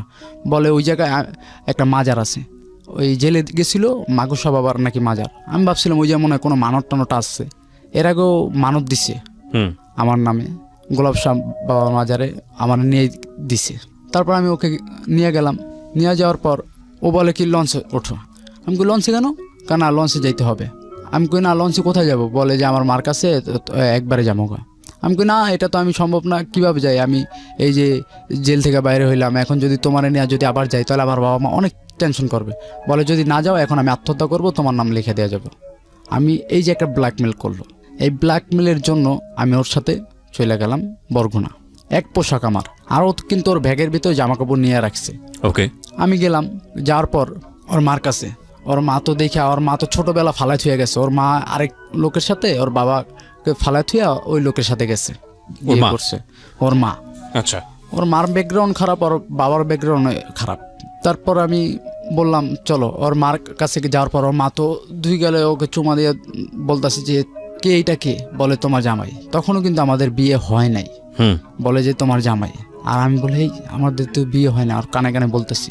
বলে তুমি যদি বলো যে তোমার বিয়ে হয় না তাহলে তোমাকে পাঠিয়ে দিব, আমার রেখে দিব, তুমি কি এটা চাও, আর তোমারে মারবো আর কি, আমার এই ভয়টা দেখায় মায়ের। তার আমি বললাম আচ্ছা ঠিক আছে। আর ওইখানে আমার খালুর বাড়ি ওইখানে, কিন্তু আমি ওইখানে চিন্তা করি এটা নিয়ে যদি আবার যাই তাহলে এইবারকার ঘর থেকে আমার বাইর করে দিব, পরিচয় দিব না কেউ। তারপর ওরকম ভাবে সবাই জানে বিয়ে হয়েছে, কিন্তু বিয়ে হয় নাই। ভালোই থাকতাছি। ওর মাকে ঘটনা খুলে বললাম যে আপনার মেয়ের জন্য এরকম এরকম আমার অনেক লস হয়েছে, আমার বাবা মা আমার অনেক কষ্ট পাইছে, সব কথা বললাম খুইলা। ওর মা বললো আচ্ছা বাবা কি করবো। আমি বললাম যে ঢাকা শহর তো আমি যাইতে পারবো না, ঢাকা শহরতে আপনার মেয়ের জন্য আমার একটা কেসে একটা হাজিরাও দিতে পারি নাই। এই জামিনে বের হওয়ার পর একটা হাজিরাও দিতে পারি না। ও আমাকে নিয়ে আসছে 10 দিন পর। আচ্ছা, ফেব্রুয়ারি 11 তারিখে না 12 তারিখে বের হয়েছি, 20 তারিখে আইসা পড়ছি ওরে নিয়ে। আচ্ছা, ও আমাকে সব শিখে দিচ্ছে, ওর মতো বুদ্ধি আমার নাই। ও বলে যে বলবা কি বয়স কম দেখা এই কাবিন হয় নাই, এমনি কি এই হুজুরে যে বিয়ে করে সেইটা। আমি বললাম আচ্ছা এইটাই ঠিক আছে। সবার কাছে এই কথাই বলতেছে। পরে এরকম চলতেছে, বলে যে নাকফুল কথা, বলে যে টাকা পয়সা তো এখন নাই, আর ও তো ডাইরেক্ট নিয়ে আসছে বিয়ে কইরা, কিভাবে নাকফুল কিনা দিবে। একটা এই 15-20 টাকা দামের একটা নাকফুল ওর নাকে দিতেছে। এরকম করে চলতেছে। বলে যে তুমি এই বরগুনা তুমি বাসে তোমাকে হেল্পারি করার জন্য একটা চাকরি নিয়ে দিব। ওর ভাই আর কি বললো, খালতো ভাই, তার নাম সিদাম। আমি আবার এর মধ্যে আবার আমার এদিকে নানা বাড়ি হইছে তালতলি। ওইখানে নানার অসুবিধা হয়েছে, নানা মারা গেছে, এখন জায়গা সম্পত্তি নিয়ে গন্ডগোল চলতেছে। মা আর আব্বা গিয়া ওইখানে বাড়ি তুলছে অনেক আর কি গ্যাঞ্জামের ভিতরে। তখন আমি যাইতে পারি নাই। আমি এর মধ্যে গেলাম মান্ডা, আমার এক খালার বাসায়, ঢাকা আসলাম। খালার বাসায় গিয়ে ওই কাজই করলাম, আবার রাজমিস্ত্রির কাজ করলাম। ওকে। 1 সপ্তাহ থাকার পর আমার খালতো বড় বোন, তারও বিয়ে হয় না তখন। ও আমাকে টাকা দিল, 500 টাকা দিল। আর আমি কিছু টাকা জমায়া আবার রিটার্ন ব্যাক বরিশাল গেলাম, বরগুনা। যাওয়ার পর সবাইকে, আমার বাবা মাকে বললাম। বাবা মা বললো আচ্ছা ঠিক আছে, তুই এদিকে আসিস না, তুই পুলিশে ধরবো, অরেন বাইরে যাবো গা, তুই আইস না। আমি তখন মান্ডা গিয়া থাকলাম। মান্ডা থানা তো আলাদা। জি। আমার কেসটা তো হয়েছে খিলগাঁও থানায়। আমি তখন গেলাম মান্ডা গিয়ে আবার 2-1 দিন কাজ করার পর একদিন হয় না কাজ। আমার খালতো ভাই নাম সালাম, উনি আবার পিক আপ চালায়, ডিস্ট্রিক্ট পিক আপ, জ্যাক গাড়ি। ওনার সাথে হেল্পারিতে ঢুকাই দিল আমার খালা আর খালু, বলে এই কাজ কর। আচ্ছা। এরকম গাড়িতে থাকি 3 দিন 4 দিন পর আসি। অনেক শুকায় গেছি, চেহারা কালো হয়ে গেছে। গাড়িতে তো ঠিক মতো খাওয়া দাওয়া গোসল কোনোটাই নেই। তারপরও নিজের কষ্টটা কষ্ট মনে করি না, যেহেতু আমার পাশে আছে, কষ্টটা কষ্ট মনে করি না। ও বলে কি আমি গার্মেন্টসে ঢুকি। আমি কই লাখি গার্মেন্টস জিনিসটা অনেক খারাপ, গার্মেন্টসে যারা যায় তারা নষ্ট হয়ে যায়, তুমি গার্মেন্টস করো না, যতটুক পারি ততটুক চলে, তোমার গার্মেন্টসে যাওয়া দরকার নেই। এর মধ্যে আবার গার্মেন্টসে গেছে। ওকে। গার্মেন্টসে যায়, আর আমি তো 3 দিন 4 দিন পর আসি। ও গার্মেন্টসে গেছে। পয়লা বৈশাখে ওকে আমি একটা 1 পিস কিনে দিছিলাম কাপড়, ওইটা বানাইছে। বানানোর পর অনেক সুন্দর হয়েছে। একদিন শুয়ে রইছি বিকালের দিকে, আমার খালা আর খালু ওর নামে বাজে বাজে কথা বলতেছে যে মেয়ে খারাপ, ভালো না, 2 দিন পর ছইলা যাবে, অমুক সেমুক। ওর বাবা মা না, আমার বাবা মা, আমার খালা খালু। আপনার খালা খালুর কাছে কি আপনি চলে আসলেন? জি, ওকে নিয়ে আর কি মান্ডাত ছিলাম। মানে ও যখন গার্মেন্টসে কাজ করছিল ও তো নিয়ে গেল আপনাকে বরিশালে, ওইখান থেকে আপনি চলে আসলেন ওকে নিয়ে? জি, আমার খালা খালুর কাছে মান্ডা। আচ্ছা। তখন একদিন বিকালের দিকে শুয়ে আছি, কিন্তু তন্দার লাগছে। তখন বিয়ে ছাড়াই আপনারা একসঙ্গে থাকছেন? বরিশালে বিয়ে হয় নাই তখন। আইসা বললাম ঢাকা আসার পর হনুপা খালার সাথে দেখা করলাম। ওনারা বললাম যে খালা এরকম সব উনি জানে। তারপর বললো বিয়ে ছাড়া তো থাকা ভালো না, তাহলে তোমাদের বিয়ে করে দিয়ে। আমি বললাম তো আমার কাগজপাতি আছে, কিন্তু ওর তো কাগজপাতি নাই। যেমন আমার জন্ম নিবন্ধন আছে, কিন্তু ভোটার আইডি কার্ড করছি, কিন্তু এখনো পাইনি। ঠিক আছে, এটা দেবে প্রাপ্ত বয়স হইলে নির্বাচনের আগে। উনি বললো আচ্ছা ঠিক আছে, তাহলে এক কাজ করি, একটা হুজুরে না বিয়ে করে দিই, যেটা আল্লাহর বিধানে আছে, উনি বলল। তারপর উনি এই কাজটা করলো। এখন তো কাবিন তো হয় নাই। গেলাম ওইখানে, আর কেউ আর আমি আইসা, এটা কেউ জানে না, ওই খালা জানে। আর এটা কখনো বলিও না, যদি বলি তাহলে ওই হনুভা খালা আর কি ডাকি খালা পাড়াপড়শি হিসাবে, ওনার উপর অনেক জ্বর যাবে, এর জন্য ওনার কথা কখনো বলি নাই। ওকে। তো বিয়ে করলেন আপনারা বাবা আমার পরামর্শ ছাড়াই, নিজেদের মতো করে বিয়ে করা? জি। তারপর ওই খালার কাছে ছিলাম একদিন বিকালের দিকে, আর কি চোখ বোঝা কিন্তু কান সজাগ। বলতাছে আমার খালার খালু যে মেয়ে ভালো না, মেয়ে 2 দিন পর সাইরে যাবে, আর কি বাজে বাজে কথা বলতাছে। আমি এটা শুই না। হুম। আমি উঠলাম, উঠার পরে ও সন্ধ্যার দিকে আসছে, আসার পর আমি কই চলো এই জায়গায় থাকবো না, খালুর সামনেই চলো। আইসা বললাম কি ছোট খালার কাছে। ছোট খালা তখন থাকে এই যে যার কাছে আমি ছিলাম, ওই যে বললাম 1 মাস আমাকে যে নিয়ে আসলো মাদারটেক উত্তরপাড়া, ওনার বাসায় আসলাম। আইসা বললাম যে ওই জায়গায় থাকবো না, আর এই যে কি হয়েছে, ও তো আমার সাথেই আছে, পুলিশ ধরলে তো আসিস। এখানে আবার ওনার সাথে আবার কাজ শুরু করলাম, ওই ভ্যানগাড়ি দিয়ে কাঠ বা সেগুলা টানাটানি বিল্ডিং থেকে নামাই। 3-4 দিন থাকার পরেই ওনার রুমে, এর ভিতরে একটা রুম খালি হয়ে গেছে, বলে যে তোরা আলাদা থাক। আলাদা হয়ে গেলাম। আর তের মন থেকে আমার বাবা মা দেখলো, সব কিছু মাইনা নিল, যে বড় ছেলে যে কোনো একটা ভুল করছি মাইনা নিছে, ভালোই চলতাছি ফিরতাছি। এর ভিতরেও গার্মেন্টস করে। আমি কই তুমি গার্মেন্টস কইরো না, ও গার্মেন্টস করে। গার্মেন্টস করলে সমস্যাটা কথা, আপনার তো পরিবারে পয়সা আসতেছে, কেননা ও গার্মেন্টস করলে অনেক জায়গায় শুনি যে গার্মেন্টস করলে গার্মেন্টস মেয়েরা অন্য ছেলেদের সাথে চলে যায়। এই আশঙ্কা থেকে আপনি গার্মেন্টস করতে না করতেন? জি এটাই আর কি ভয় পাইতাম আমি সবসময়। ও গার্মেন্টস করতেছে কন্টিনিউ, ভালোই, যাও তুমি যদি করতেছো করতেছে ভালোই। 1 মাস কি 1.5 মাসের মধ্যে আমার বাবা মা তেরমুনি থেকে আইসা পড়ছে, আমাদের সাথে থাকবে। আমি বলতেছি আব্বা মা, ও গার্মেন্টস যে আমি কাজ করি, খাওয়া দাওয়া ঠিক মতো হচ্ছে না, ঠিক আছে। প্রতিদিন আইসা ও আসে মাঝের মধ্যে 10টা-9টার দিকে, রান্না বান্না করতে খাওয়া দাওয়া করতে করতে প্রায় 12টা। আবার সকালবেলা কাজে যাই, ও সকালবেলা উঠে অনেক কষ্ট হয়ে যায়, তোমরা আইসা পড়ো, একসাথে থাকি। একসাথে আইসা পড়লাম। ওই বাড়িতে 1 মাসের মতো ছিলাম। তারপর নিলাম গোরান আরেক জায়গায় বাসা, গোরান আদর্শ স্কুল, ওইখানে বাসা নিলাম, বড় রুম, একই সাথে থাকতাছি। তখন আমি 3 মাসের মতো আমি বেকার ছিলাম, কোনো কাজ বাজ পাইতাছি না। 3 মাসের ভিতর 3 দিন আমি রং মিস্ত্রির সাথে কাজ করলাম। এর মধ্যেই এক বড় ভাইয়ের সাথে কথাবার্তা বললাম, হসপিটালে কাজ নিলাম মগবাজার।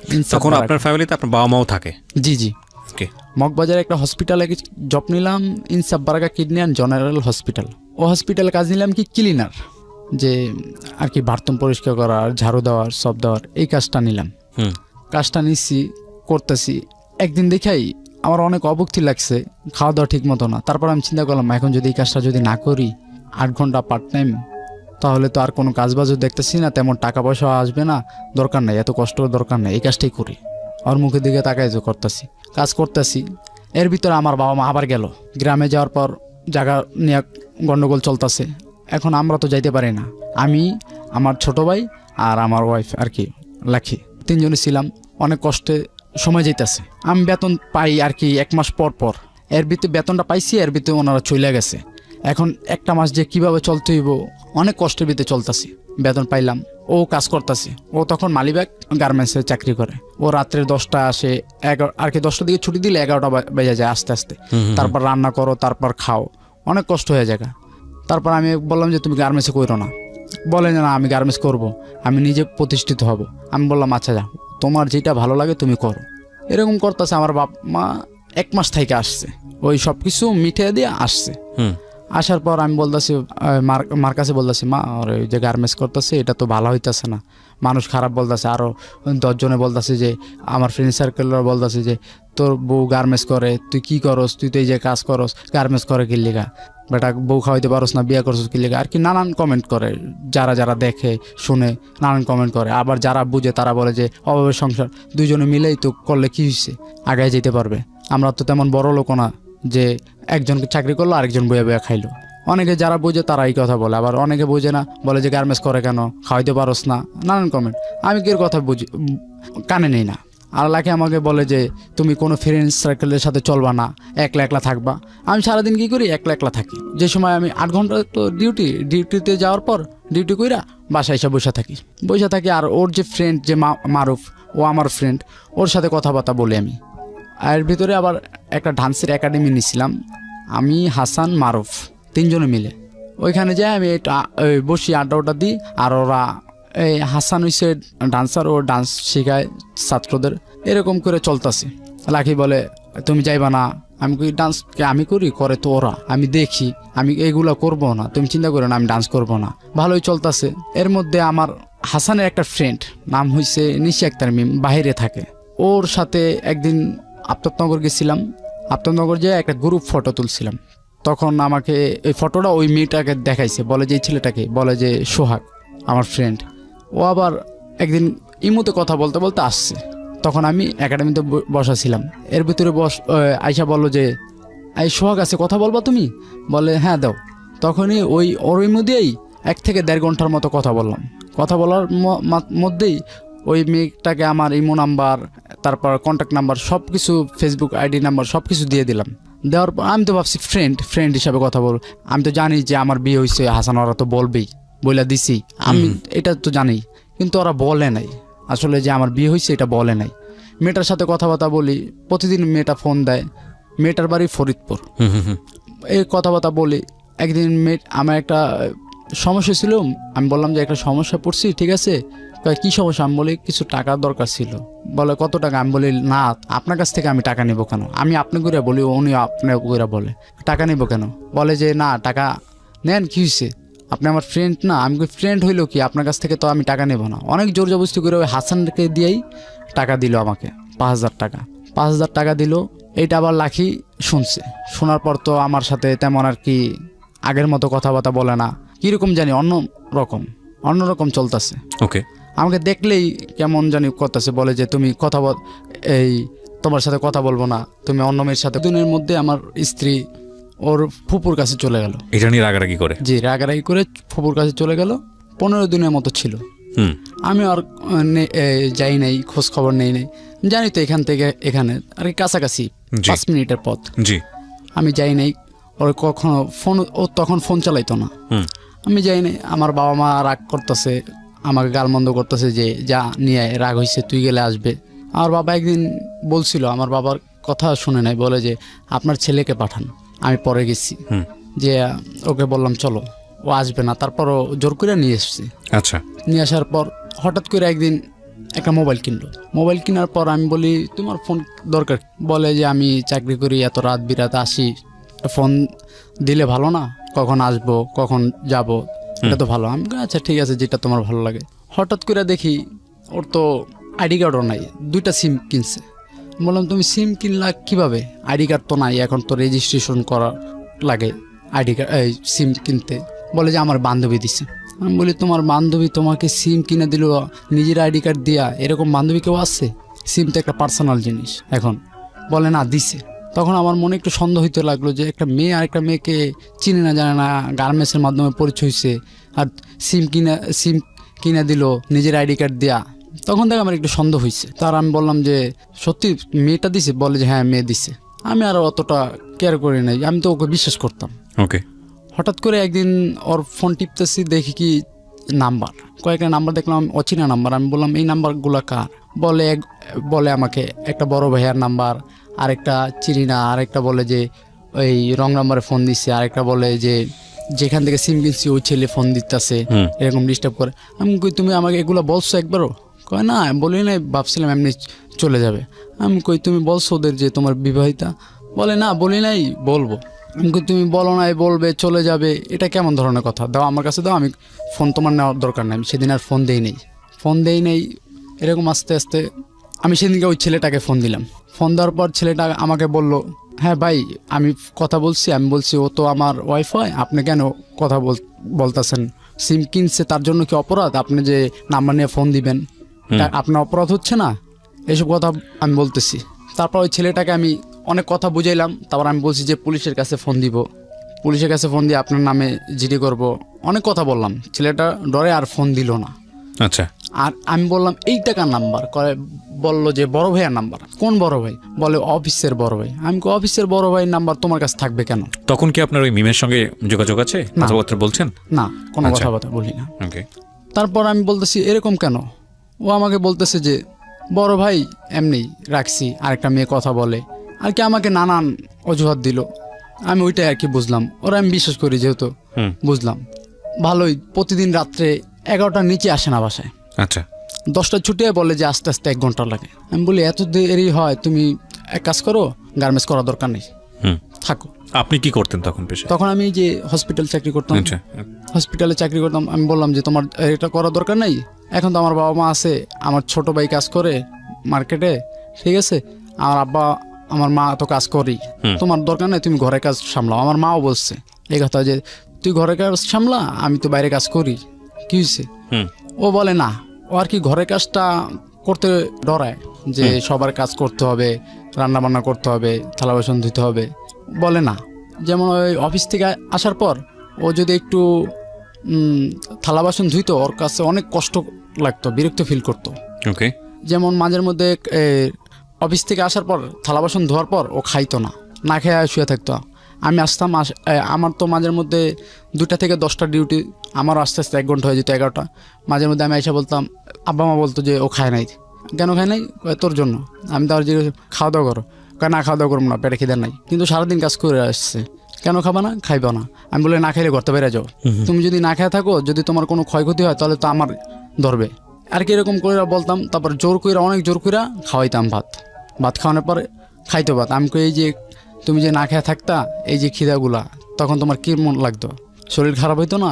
এরকম করে প্রতিনিয়ত চলতেছে আর কি, খাওয়া দাওয়া ঠিক মতো করে না, সবকিছুর মধ্যেই একটা ইরেগুলারিটি এবং ইনডিসিপ্লিন। ওকে, যেটা আপনার ভাষ্য। হ্যাঁ, তারপর আমি ওকে বলতাম, এদিকে আবার ওর মার সাথে আবার কথা পরামর্শ চলতেছে, ওই যে ওর মার সাথে, আপন মার সাথে, ওনার কাছে আর কি নানান কথা বলে আর কি, আমার নামে ব্যাপারে খারাপ খারাপ কথা বলে, যে ও কাজ করে ঠিক আছে, ওর একসাথে থাকবো না, ওর সাথে আলাদা নিয়ে থাকবো। আমার তো কথা একটাই যে আমার মা বাবা কি তোকে কোন সময় কি বকা দিছে বা জ্বালা যন্ত্রণা দিছে যে আলাদা খাবি? আমি বলি কি, আমার মা বাবা তো কোনো সময় তোমাকে খারাপ কিছু বলে নাই, নিজের মেয়ের মতো দেখে, তোমার খারাপ কোনো কথা বলে নাই, কোনো সময় খারাপ কিছুই দেখে নাই, খারাপ চোখেও দেখে নাই। আমরা যেরকম একটা জিনিস না ভাগ করে খাই, তোমাকেও দেয় তেমনি। তোমাকে যদি একটু কম বেশ দিত তাহলে তুমি কথাটা বলতে পারতা। কোনো সময় আমার ছোট ভাইয়ের একটা গেঞ্জিও ধুয়ে দেয় নাই, আমার কাপড় চোপড় ধুয়ে দিত না, মাঝের মধ্যে আমারটা আমি ধুইতাম। তারপর আমি বলি তুমি থাকো, তুমি যেরকম ভালো লাগে সেরকমই থাকো। এরকম এর ভিতরে ওর গর্ভে বাচ্চা আসলো, ওর মার কাছে যোগাযোগ করে ওই বাচ্চাটা নষ্ট করে ফেললো। বললাম কেন নষ্ট করলা? বলে যে এমনি নষ্ট করে ফেলছি, এই 2 বছর পরে নেবো। আমি বললাম আচ্ছা 2 বছর পরে। তারপর হঠাৎ ওটা নষ্ট করার পর 2-3 মাস পরে আবার বলে যে আমি বাচ্চা নেব, এরকম বলতেছে। আমি বলি এই যে মতো এই কিছুদিন আগে বললা যে তুমি 2-3 বছর পর, এখন আবার বলতেছো যে আবার এখন কি পাইছো তুমি, আসলে কি চাও বলো তো আমারে? বলে কিছু না, এমনিই, ঠিক আছে আমার এখন লাগবে, বাচ্চা লাগবে। আমি আচ্ছা ঠিক আছে। এরকম করে চলতেছে। এরকম আমার ঘরে থাকাকালীন 2টা বাচ্চা নষ্ট করছো। বাচ্চা নষ্ট করার পর 2017 সালের প্রথম দিক দা ও আমাকে বলতেছে যে আমি লেখাপড়া করবো। আমি কি আচ্ছা লেখাপড়া করবা, এখন তো অনেক টাকা ঋণ আছি, একটু পরে করো, যেহেতু গ্যাপ দিছো, পরীক্ষাটা দেওয়ার আগেই তুমি চলে আসছো, ঠিক আছে একটু ওয়েট করো, তারপর আমি তোমাকে স্কুলে ভর্তি করে দেবো। এদিকে আবার ওর ফুপু আসছে, ছোট ফুপু আইসা এরকম আর কি গিরিঙ্গি লাগায়, যেমন বলে যে তুই লেখাপড়া কর, তুই তো লেখাপড়া করতি, গার্মেন্টসে কাজ করে কী, ঠিক আছে। ও আমার বলতো, আমি বলছি কিছুদিন পরে করো। ওর ফুপু আবার কী বুদ্ধি দিল যে কাজ করে সব টাকা দিস না, তুই নিজের জন্য জমা। ওর ফুপু আরে পাম্পটি দিয়ে নিয়া স্বর্ণকরের দোকানে লয়ে গেল, নিয়া বলে যে তুই এগুলো কর। আমার মাকে যদি বলতো, আমার মা কি বলতো না যে তুই এটা বানা? বলতো অবশ্যই, কিন্তু আমার মাকে জানাইলো না। ওর ফুপুরে নিয়ে স্বর্ণের জিনিস বানাইতেছে। ও প্রতি মাসে টাকা দেয়, যেমন আগে প্রতি মাসে বেতন পাইতো 8,000 টাকা 7,000 টাকা, এখন বলে প্রতি মাসে 6,000 টাকার উপরে পাই না, কিন্তু বেতনই হচ্ছে 6,500 টাকা। এটা আমি জানি, কিন্তু আমার মামা বলছে যে 6,000 টাকা। আমি একটা জিনিস যেটা বুঝতে পারছি, আপনাদের সংসারের মধ্যে বিভিন্ন রকমের টানাপোড়েন শুরু হয়েছে। জি, তারপরে আমরা ইন ডিটেলে না যাই, কারণ এগুলো শুনতে খুব নাস্টি লাগে, এই কারণে যে কম বেশি সব পরিবারেই এই ঘটনাগুলো ঘটে, কিন্তু sound not good. Another thing is that যে এই বিষয়গুলো নিয়ে যদি ভবিষ্যতের দিকে একটা নেগেটিভ কিংবা একটা খুব বড় রকমের ইম্প্যাক্ট তৈরি হয়, তাহলেই এটা একটা ঘটনা। নইলে এগুলো আসলে প্রত্যেকটা সংসারেই কম বেশি হয়, কি শিক্ষিত, কি অর্ধশিক্ষিত, কি মূর্খ, হোয়াট এভার ইট ইজ, প্রত্যেকটা সংসারেই এই ঝামেলাগুলো আছে। জি বলুন। আর কি ওর ফুপু আর কি আস্তে আস্তে ওরে খারাপ পরামর্শ দিতে থাকে। স্বামী স্ত্রীর ভিতরে ঝগড়া লাগতেই পারে, যেমন ও বেশিরভাগই ঝগড়া লাগে ও খাওয়া দাওয়া করবে না। সবচেয়ে ভয়ানক ভুলগুলো আসলে এই থার্ড পার্টি থেকেই হয়, ওকে, যখন এই জিনিসগুলোকে লাই দেওয়া হয় বা একপাক্ষিকভাবে একটা ডিসিশন নেওয়া হয়। যাই হোক, বলেন। ও বেশিরভাগই বলে যে খাওয়া দাওয়া করবে না, তখন আমার জিত উঠে যায়, তুমি খাওয়া দাওয়া করবে না কেন? তখন মনে করেন আমি অনেক চেষ্টা করি খাওয়া দাওয়ার কথা, খাওয়া দাওয়া করে না। আমার মা বাবার সামনে আমাকে গালাগালি দেয়, বাজে ভাষায় গালাগালি দেয়, আমার কলা ধরে খামচি দেয়, ঠিক আছে। আমার মা বাবা দেখা লজ্জা পায়, ঘরতে জায়গা। তারপর আমার পরে বলে যে কীরকম বিয়ে করলি, দেখা শুই না আমগোর সামনে তোর গায়ে হাত দেয়। তারপর আমি বলি নিশ্চয়ই বসে থাকতেন না, আপনিও তো গায়ে হাত দিতেন। তারপর আমি বলতাম, দিতেন কিনা বলেন, সত্য কথা বলতেন। জি সত্য কথায়। তারপরে এরকম চলতেছে, আমি ওকে খাওয়ানোর চেষ্টা করি অনেক, খাওয়া দাওয়া করে না ঠিক মতো। ওর মার কাছে বলে, ওর মা বলে আইসা পর, ওর মার কাছে এরকম বলে। তারপর আমি আবার ফোন দিয়ে বলি যে আম্মা আপনার মেয়ে তো এরকম করতেছে, কি করব? বলে যে কি করবা, তুমি তো দেখা নিছো। আমাকে আর কি সুন্দর বুঝিয়ে বলে, কিন্তু ওদিক দিয়ে আবার উনি আবার ওনার মেয়েকে কুপরামর্শ দেয়, এরকম বলতেছে। তারপর ওনার দেশে আবার গেলাম, ওকে, এই যে কুরবানি ঈদের পরে গেলাম, গেছে কুরবানি ঈদের পরে ওনার কাছে গেলাম। যাওয়ার পর ঘুরে আসলাম, দেখলাম ভালোই, সব কিছু ভালোই চলতেছে। আসলাম কুরবানি, হ্যাঁ, যাওয়ার পরে ওর মা বলতেছে কি হয়েছিল, কি গ্যাঞ্জাম হয়েছিল? আমি কই না এমনি আর কি, দুজনের ভিতরে আর কি খাওয়া দাওয়া করে না ঠিক মতো, কীরকম জানি হয়ে যেতেছে দিনে দিনে। যেমন আগে যতটা মনে করেন বুঝতো, এখন বুঝে না, মনে হয় কি ওই সব ঘরের ভিতরে আর কি ওর কাছে আমি মাতানো চোখেরা থাকবো, এরকম একটু বুঝান। বলে আচ্ছা ঠিক আছে বুঝাবো। ওর মা আমার সামনে দেখলাম ওকে ধমক দিল, ঠিক আছে, কিন্তু ওর মার সামনে ধমক হ্যাঁ মাথার নিচু করে আবার যেরকম সেরকম নিয়ে আসলাম। নিয়ে আসার পর আমি বললাম আচ্ছা তোমার যেহেতু পড়ালেখা করবা করো, তাহলে তোমাকে আমি এই যে 18 সালে আমি তোমার ভর্তি করে দেবো। 17 সালে বললাম, 18 সালে তোমাকে স্কুলে ভর্তি করে দেবো, এই 9-এ তুমি আবার এসএসসি পরীক্ষা দিবা। ওকে, ভালো। ও কাজ বাজ করতেছে। একদিন আমার বাবা মা বললো যে দেশে তো বাড়িটা তো তুইলা থুয়েছি, এখন ওই ঘরে কেউ থাকে না, আমরা সবাই যাবো গা 1 বছর কাজ কইরা। তারপর আমার কথা বললো আমার আব্বা যে আমি থাকবো ঢাকায় থেকে কাজবাজ কইরা দেশে টাকা পাঠাবো, এই কথা বললো। আর মা, আমার ছোট ভাই, আরেক ছোট ভাই আর আমার ওয়াইফ, 4 জন গ্রামে থাকবো। ও আমাকে ধৈরা কি বললো, রাত্রিবেলা জড়ায় ধৈরা বলে কি কান্না করে দিছে, বলে যে তোমার জন্য আমি এখানে আসছি, তোমাকে ছাড়া আমি থাকতে পারি না, 1 মুহূর্ত থাকতে পারি না, আমি তোমাকে ছাড়া কিভাবে থাকবো? আমি বললাম আচ্ছা পাগল, আমি তোমার রাখবো, অসুবিধা নেই, তোমার আমার সাথে রাখবো, ঠিক আছে, নাহলে রান্না বান্না করে কে খাওয়াইবো। আমি কথা বললাম যে লাগলে ওনারা 3 জন থাকবে, তুমি ঢাকায় থাকবো আমার সাথে, তারপর আমি একেবারে চলে যাব গ্রামে। এই কথা বললাম। ভালোই কাজবাজ করতেছে, কোনো আর সমস্যা না। 2-3 মাস ভালোই চললো। আরেক বাসা নিলাম। আরেক বাসা নেওয়ার পর দেখি খালি বলতেছে ওর ভাইয়ের মুসলমানি যাইতে হবে। ওকে, এই যে ফেব্রুয়ারি ওর ভাইয়ের মুসলমানি যাইতে হবে। আমি বললাম আচ্ছা যাবো, অসুবিধা নেই। পিরিশুতের দিনকা 14-15 তারিখ সম্ভবত বলতেছে ভাইয়ের মুসলমানি শুক্রবার দিনকা অনুষ্ঠান যাইতে হবে। আমি বললাম যে 2-1 দিন পরে করান, আমরা একটু সমস্যার ভিতরে আছি, আমি তখন চাকরি করি, যে বেতনটা পেয়ালি তারপর। ওকে, ভালোই। কিন্তু ও বলে যে বৃহস্পতির দিনকে যাবে। আমার বাবা মা বলতেছে যে বৃহস্পতির দিনকে তো ছেলের বউ আর ছেলেকে বাইরে পাঠানো যায় না আর কি, তারা নাকি বলে কি নিয়ম নাই যে বৃহস্পতির দিনকে বাইরে যাওয়া ভালো না। এখন আমি যাইতে চাইতেছি না, ও বলতেছে যাবে। আচ্ছা ঠিক আছে, আমি আব্বা আমারে বললাম কি হইব, কপালে যা আছে তাই হইব, যাক যাম। এর ভিতরে আমার খালুরে ফোন দিল, ফোন দিয়ে বলে যে বাস আছে। খালু আবার বলে যে বাসের অবরোধ যেহেতু বলছে, ও মনে হয় কি পাগল হয়ে গেছে গা, ওর গ্রামে যাইতেই হবে। তখন প্রায় 2টা থেকে 2:30 বাজে। সকালবেলা রান্না বান্না করছে, তারপর খাইলাম, নুডলস রান্না করলাম, খাইলাম। দুপুরে পোলাও আর হইছে গা মুরগির গোশত পাক করছে। এখন ও না খেয়ে হাঁটা দেওয়া শুরু করছে। আমি এর ভিতরে হাত দিছি খাবো, হাঁটা দিয়ে হাত দিছি খাবো। আমি বলি খাও, যাবো লঞ্চে করে যাবো, অসুবিধা নাই। বলে যে টাইম নেই, 5টার দিকে ছাড়বে। ও আমাকে এইসব কথা বললো। আমি কই না, তুমি খাও, খাওয়ার পরে একসাথে যাই। বলে না এখন যাইতে হবো। তারপর আমি 2টা চটকনা দিছি। আমি কি পাগল হয়ে গেছো গা, যেহেতু বলছি আজকে যাবো, যেমনি হোক যাবো, খাও। বলে না খামো না, এই যে গেলাম আর কোন সময় আমার আনবি না। আমার এমনি কথা বলে গেল যে এই যে গেলাম আর কোন সময় আনবি না।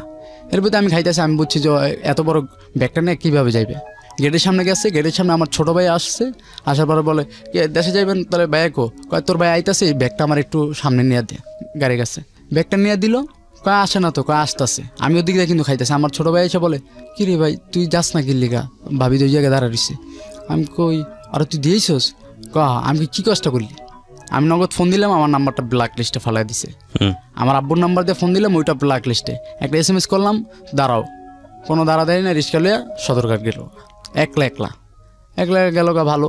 পরের দিন আবার আমার বাড়িতে গেছি, আমার নানা বাড়িতে আর কি, ওইখানে গেছি। যাওয়ার পর 3 দিন না 4 দিন পর আমি ওকে ফোন দিছি, পাশাপাশি গ্রাম, ঠিক আছে। 3 দিন না 4 দিন পর আর কি, নদীর এই পার এই পার আমি ফোন দিছি। ফোন দিয়া বললাম কোথায় আছো তুমি, কেমন আছো?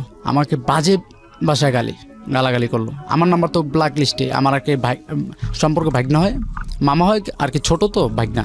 ওর নাম্বার দিয়ে ফোন দিচ্ছি, ফোনটা কেটে দিলাম। কেটে দেওয়ার পর ওকে আমি আর ফোন দিই না। আমার ভাগনাটা বললো, মামা কে এরকম গালাগালি করলো? আমি বলি, না কেউ না, একজন চিনবি না। বলে কি মামি? আমি হ্যাঁ, একটু রাগ করছে তো এর জন্য, ওরা নিয়ে আসি না, ও একলা একলা আসছে তো এর জন্য। আচ্ছা ভালো। এর মধ্যে 15 দিন আমি থাইকা আসলাম। আর ওদিকে আমার আম্মু একটু জায়গা কিনবে, জায়গা নিয়ে একটু ভেজাল হচ্ছে। আমি বলি কি, আমি ঢাকা জায়গা, এখানে আমি থেকে কী করবো, তোমরা থাকো, আমি যাই ঢাকা গিয়ে দেখে কাজ বাজ করতে পারি কিনা। গেলাম, ঢাকা আসলাম।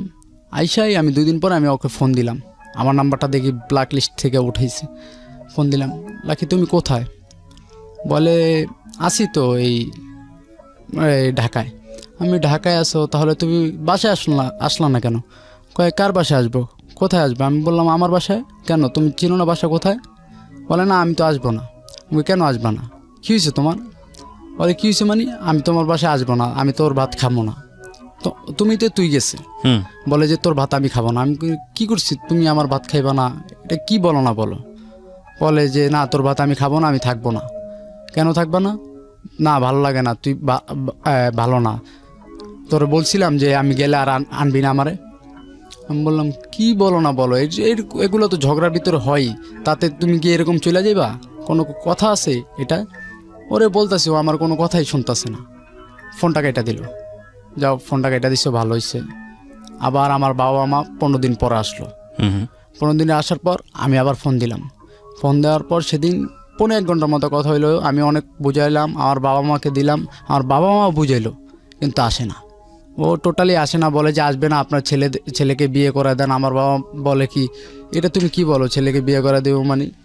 বলে যে হ্যাঁ বিয়ে করে দেন, ওর সাথে আমি ভাত খাবো না, ওর সংসার করবো না, এই কথা বলে। তার আমার বাবা মা বলে, এই মেয়ে যে এরকম, তাহলে দরকার নেই, তোর আনা দরকার নেই। আমি বললাম আচ্ছা যাও, আনা দরকার নেই। এর ভিতরে আমি আবার এক জায়গায় কাজ নিলাম, সাউন্ড সিস্টেমের কাজ নিলাম, মগবাজার অফিস। ওইখানে বাসায় তেমন একটা আসি না, ওর কথা বলে সবাই, আমি আসি না। আমি বলে আইসা কী করবো, ওর কথা বলে, ওর এখানে অনেক কিছু আছে, জামা কাপড়, এগুলো দেখলে মনে পড়ে, আসে না। এদিক দিয়ে আমি যদি শোতে থাকতাম, যেমন 3-4 দিন 2 দিন শোধ করি, তখন আমার বাবা মা ফোন দেয় ওর নাম্বারে। ওকে, ফোন দেওয়ার পর ওরা আব্বা মা বলে যে তুমি কোথায় আসো, আসো। বলে যে আমি আসবো না, আপনার ছেলেদের বিয়ে করে দেন। আমার বাবা মার সাথে রাব ভিপ করে। আমার বাবা মা বলে না। আমার আব্বা এমন সরল যে মোবাইলের নাম্বার ডিলিট করতে পারে না, শুধু ফোন দিতে পারে আর রিসিভ করতে পারে। তখন আমি যা দেখি এই নাম্বারে ফোন দিচ্ছি। আমি বলি তুমি লাকিরে ফোন দিছিল কেন? কেন এমনি ফোন দিছিলাম। আমি আবার জিজ্ঞেস করলাম কী হয়েছে, ফোন দেওয়ার পর কী বলছে? বলে এই রাব ভিপ করে যে বিয়ে করা দিতে ধরে। আমি এইসব কথা তোমারে বলছে? আচ্ছা তুমি ওরা আর ফোন দিও না। রোজার ভিত্তে আমি ফোন দিছি, বলে আসবে না। আর এদিক দাম ওরে যে চিনে অনেক মানুষে বলে যে ওর বিয়ে হয়েছে। আমি বলে আপনার পাগল হয়ে গেছেন, ওর বিয়ে হয়েছে, ও কেন বিয়ে করবে? আর ও তো আমার ডিভোর্সও দেয় না, বিয়ে করবে কেমনে? হ্যাঁ, আপনারা উল্টাপাল্টা কথা বললেন না, যান আপনাদের কাজে আপনারা যান। এইসব কথা আমি খালি বলতেছি। সবাই ওদিকে বলে বিয়ে হয়েছে। আমার তো বিশ্বাস হয় না যে ও বিয়ে করবে না, কেননা একদিন তো আমাকে বলছে যে তোমার জন্য আমি এখানে আসছি, তোমাকে না দেখে থাকতে পারি না। আমি তো এই কথাই, এই ঈদের দিনকা, রোজার ঈদের দিনকা, আমার নাম সোহাগ। ও আয়সা বলে ঈদের দিনকা নামাজ পড়ে আসছি, নামাজ পড়ার পরে আয়সা বলে বৈশা রইছি। আয়সা বলে তোর ওয়াইফ তো আমার বাইকনার লগে বেঁকে গেছে। চিনতেন আপনি সোহাগকে? সোহাগকে চিনতাম, ছোট থেকে ফ্রেন্ড। ওকে। ও আয়সা বলে আমার ভাগনার সাথে বেঁকে গেছে। আমি কই কি কস না কস, কি কস না কস? কয় হ্যাঁ। আমি কই উল্টা পাল্টা কথা কইস না, তোর কিন্তু আমার মাইর দেবো। কয় না, তুই বিশ্বাস না করলে দেখ। ফোন দিছে, আমি ফোন দে। ওর খালার কাছে ফোন দিছে। ওর খালার পাশের বাড়ি থাকে ওই ছেলের নাম, এক নাম খোকন আর এক নাম সুজন। ফোন দিছে ওর খালার কাছে, বলে হ্যাঁ খোকন তো বিয়ে করছে। কয় কারে জানি বিয়ে করছে, আর কি ওনার মুখ দিয়ে জিজ্ঞেস করার জন্য। বলে লাকি। কয় লাকি কি বিয়ে হয়েছিল? হ্যাঁ। কয় বিয়ে হয়েছিল। কয় কার লগে? কয় সোহাগ নামে একটা পোলার লগে। আমার আর কি এটুক শুনাইলো। আমি ওই ছেলেরে ফোন দে, ওই ছেলের কাছ থেকে শুনবো যার সাথে বিয়ে হয়েছে। ওই ছেলের ফোন দিছে, ধরছে। ছেলের অন্য আরেকটা ছেলে ধরছে, ধরে বলে যে এই খোকনের কি খোকনের বউ কই? খোকনের বউ কই মানে খোকনে তো বিয়ে করে নাই, দেখেন কেউ জানতে দেয় না বিয়ে করে না। কয় খোকনে তো বিয়ে করছে জানি। কয় মেয়ে আমার রুমমেট আমি জানি না বিয়ে হয়েছে, আপনি জানেন? কে বলতেছে? ওই যাকে ফোন দিছে, মানে যাকে ফোন দিছে সে হলো খোকনের রুমমেট আর কি বলতেছে যা। ওকে, বলে যে আমার রুমমেট আমি জানি না, আপনি জানেন বিয়ে হয়েছে। আমি তো আবার একটু বিশ্বাস হইলাম কি বিয়ে হয় নাই, ফ্যাক মিথ্যা কথা বলতেছে। আমি বললাম হয় বেটা কি উল্লাপাল্লা কথা, ঈদের দিনকে বেটা মন মেজাজ খারাপ করে দিতেছিস বেটা, যা কাজে যা। আপনি কি জানতেন আগে থেকে যে ওই ছেলেটার সঙ্গে এরকম সম্পর্ক আছে? না না, এইসব আমি কিছুই জানতেন না? কিচ্ছু জানতাম না, ওরা অনেক বিশ্বাস করতাম, বললাম না। তারপর এরকম চলতেছি ফিরতেছি, এদিক দিয়ে শুনি আর কি আশেপাশে মানুষের কাছে শুনি যে না ওর বিয়ে হয়েছে, নানান ধরনের নানান কথা বলে, নানান কথা বলে। আমি তো বিশ্বাস করি না টোটাল, যে যাই বলুক। আমি কই তোর কাছে প্রমাণ আছে, তুই দেখছস না? তারপর ওর নাম্বার আমি ফোন দিলাম একদিন, ফোন দিয়া বললাম ওয়াইফের নাম্বারে, হ্যাঁ ওয়াইফের নাম্বারে ফোন দিয়া, অনেকদিন বন্ধ ছিল, ফোন দিয়ে ধরলাম। এর ভিতরে একটা ছেলে ফোন ধরছে। আমি বললাম কি ভাই আপনি কি হন? আমি পাগলের মতো হয়ে গেছি। কয় আমি কিছু হই না। আমি কি ভাই ওর কি বিয়ে হয়েছে? ওই ছেলেও মিথ্যা কথা বলে, দেখেন বলে যে না বিয়ে হয় নাই। আমি বললাম, তখন মনটা একটু সান্ত্বনা দিলাম যে না বিয়ে হয় না। আমি ওর কি হন? বলে যে আমাকে বড় ভাই হিসাবে ডাকে, ঠিক আছে, আমার মাকে তো হসপিটালে নিয়ে আসছি ঢাকা মেডিকেল, ওর ফোনটা আমি নিয়ে আসছি, আমার তো ফোন নাই এর জন্য। আমি ও আচ্ছা ঠিক আছে ভাই, আপনি যাবেন কবে? বলে যে যাবো এই সপ্তাহখানিক লাগবে। আমি বলি ভাই ওর তো কোনো সমস্যা হয় নাই। বলে না। আমি কই ভাই ওর তো কোনো সমস্যা হয় নাই। আর কি বারবার একটু পরপর ফোন দিয়ে জিজ্ঞেস করতেছি ওর কোনো সমস্যা হয়েছে কিনা। আর কি আমি ভাবছি ওর কোনো সমস্যা হয়েছে, যেহেতু ফোনটা ওনার কাছে, এরকম জিজ্ঞেস করতেছি। আর জিজ্ঞেস করতেছি ভাই ফোনটা কে ধরেছে? সোহাগী? না সোহাগ না, ওই ছেলেটা কে ছিল? ওই ছেলেটাকে আমি চিনি না। তো ওই ছেলেটা ফোনটা পেলো কিভাবে? ফোনটা নিচ্ছে ওর কাছ থেকে। ওর নিল, চাইলে তো দিবে না, নিশ্চয়ই কিছু না কিছু হতো, নাহলে ব্যক্তিগত ফোন কেন তাকে দিবে? যাই হোক, আপনি জানতেন না? জি জি, আজও জানেন না? ওকে, না এখন জানি যে ওই ছেলেটা ওর ভাই হয় আর কি, সম্পর্কে ভাই। আচ্ছা আচ্ছা ঠিক আছে, হ্যাঁ বলেন। তারপর ও ফোনটা নিচ্ছে। আমি খালি বারবার জিজ্ঞেস করতেছি ভাইয়া বলেন না আপনি ওর কি হন? বলে যে ভাই সত্য কথা, ও আমাকে ভাই ডাকছে, ভাই বোন। আমি ওর তো বিয়ে হয়েছে। বলে যে না বিয়ে হয় নাই। আমি তো ফুল। আমি ভাই আপনি আমার সাথে একটু দেখা করেন না? বলে আচ্ছা দেখা করব, কখন কোথায়? আমি কই ভাই আপনি যেখানে বলবেন সেখানে দেখা করব। বলে যে আপনি আসেন মেরাদিয়া পোড়াবাড়ি। আমি কই কখন আসবো? বলে ভাই আমি ঢাকা মেডিকেল আসছি, আস্তে আস্তে রাত হবে, 8টা-9টার দিকে আপনি আসেন। আমি বললাম আচ্ছা ভাই। আমি তখন গেলাম আমার 2টা ফ্রেন্ড নিয়ে। আমি বলি ওইখানে যদি আমার মার খাওয়ায়, ঠিক আছে তোরা একটু দূরে থাকবি, আমি একা একা থাকবো, যদি কোনো সমস্যা আমি তোকে একটা ফোন দিব, তোরা আইসা পড়বি। এই যেমন ওরা 10 হাত দূরে। এর ভিতরে ছেলেটাকে দেখছি, ছেলেটাকে একটু দেখে নেশাখোরের মতো লাগছে, ঠিক আছে। আমি বললাম ভাই আমি সোহাগ ভাই। ছেলেটাকে দেখে আমি রাস্তার ভিতরে পাও ধরে বসে পড়ছি। ভাই ওর একটু দেখান ভাই, ওর তো বিয়ে সাথে হয় না। ও সামনে দেখে আমার বললে যে ভাই বিয়ে হয়ে গেছে ওর। আমি কই ভাই কত মাস, কতদিন হয়েছে বিয়ে? কয় 5 মাস। আমি কই ভাই আমার ঘর থেকে গেছি তো 5 মাস, কীভাবে বিয়ে হয়? আপনি তো এটা মিথ্যা কথা বলতেছেন। আর একটাবার দেখান, আমি যদি দেখাইতে পারেন যে বিয়ে হয়েছে ভাই আমি যাবো। একটাবার আমি খালি ওর দেখতে চাই। ওপেন রাস্তার ভিতরে আমি পাও ধরে বসে রয়েছি। আমার বন্ধুরা দেখা ওরা দূরের থেকে কইতাছে যে পাওটা সার, ঠিক আছে। ওরা সামনে এইসব ওরা উঠাইতে পারতেছে না, কান্নাকাটি করতেছে। বুঝতে পারছি আপনি খুব ইমোশনাল হয়ে গেছেন। হ্যাঁ। তারপর ওই ছেলেটা বললো আচ্ছা ভাই দূর থেকে দেখবেন। আমি কই ভাই দূর থেকে, একটা নজর দূর থেকে দেখবো। হাঁটতাছি হঠাৎ করে ছেলেটা অন্যদিকে চলে গেছে। আমি তো মাথার ভিতরে একটাই চিন্তা যে ওরে দেখবো। আমি এরকম বেহুশের মতো হাঁটতাছি, আমার পিছে আমার ফ্রেন্ড আইসা দোনোটা বলে কি রে তুই কই যাস ওদিকে? আমি কই দেহস না একজনের সাথে যাইতাছি লাখিরে দেখতে। কই বেটা দেখতো আসে নাকি? আমি কই কিরে কই গেল? ওরা আমার 2জনে ধইরা আবার নিয়ে আসলো। এরকম ফোন দিতেছি।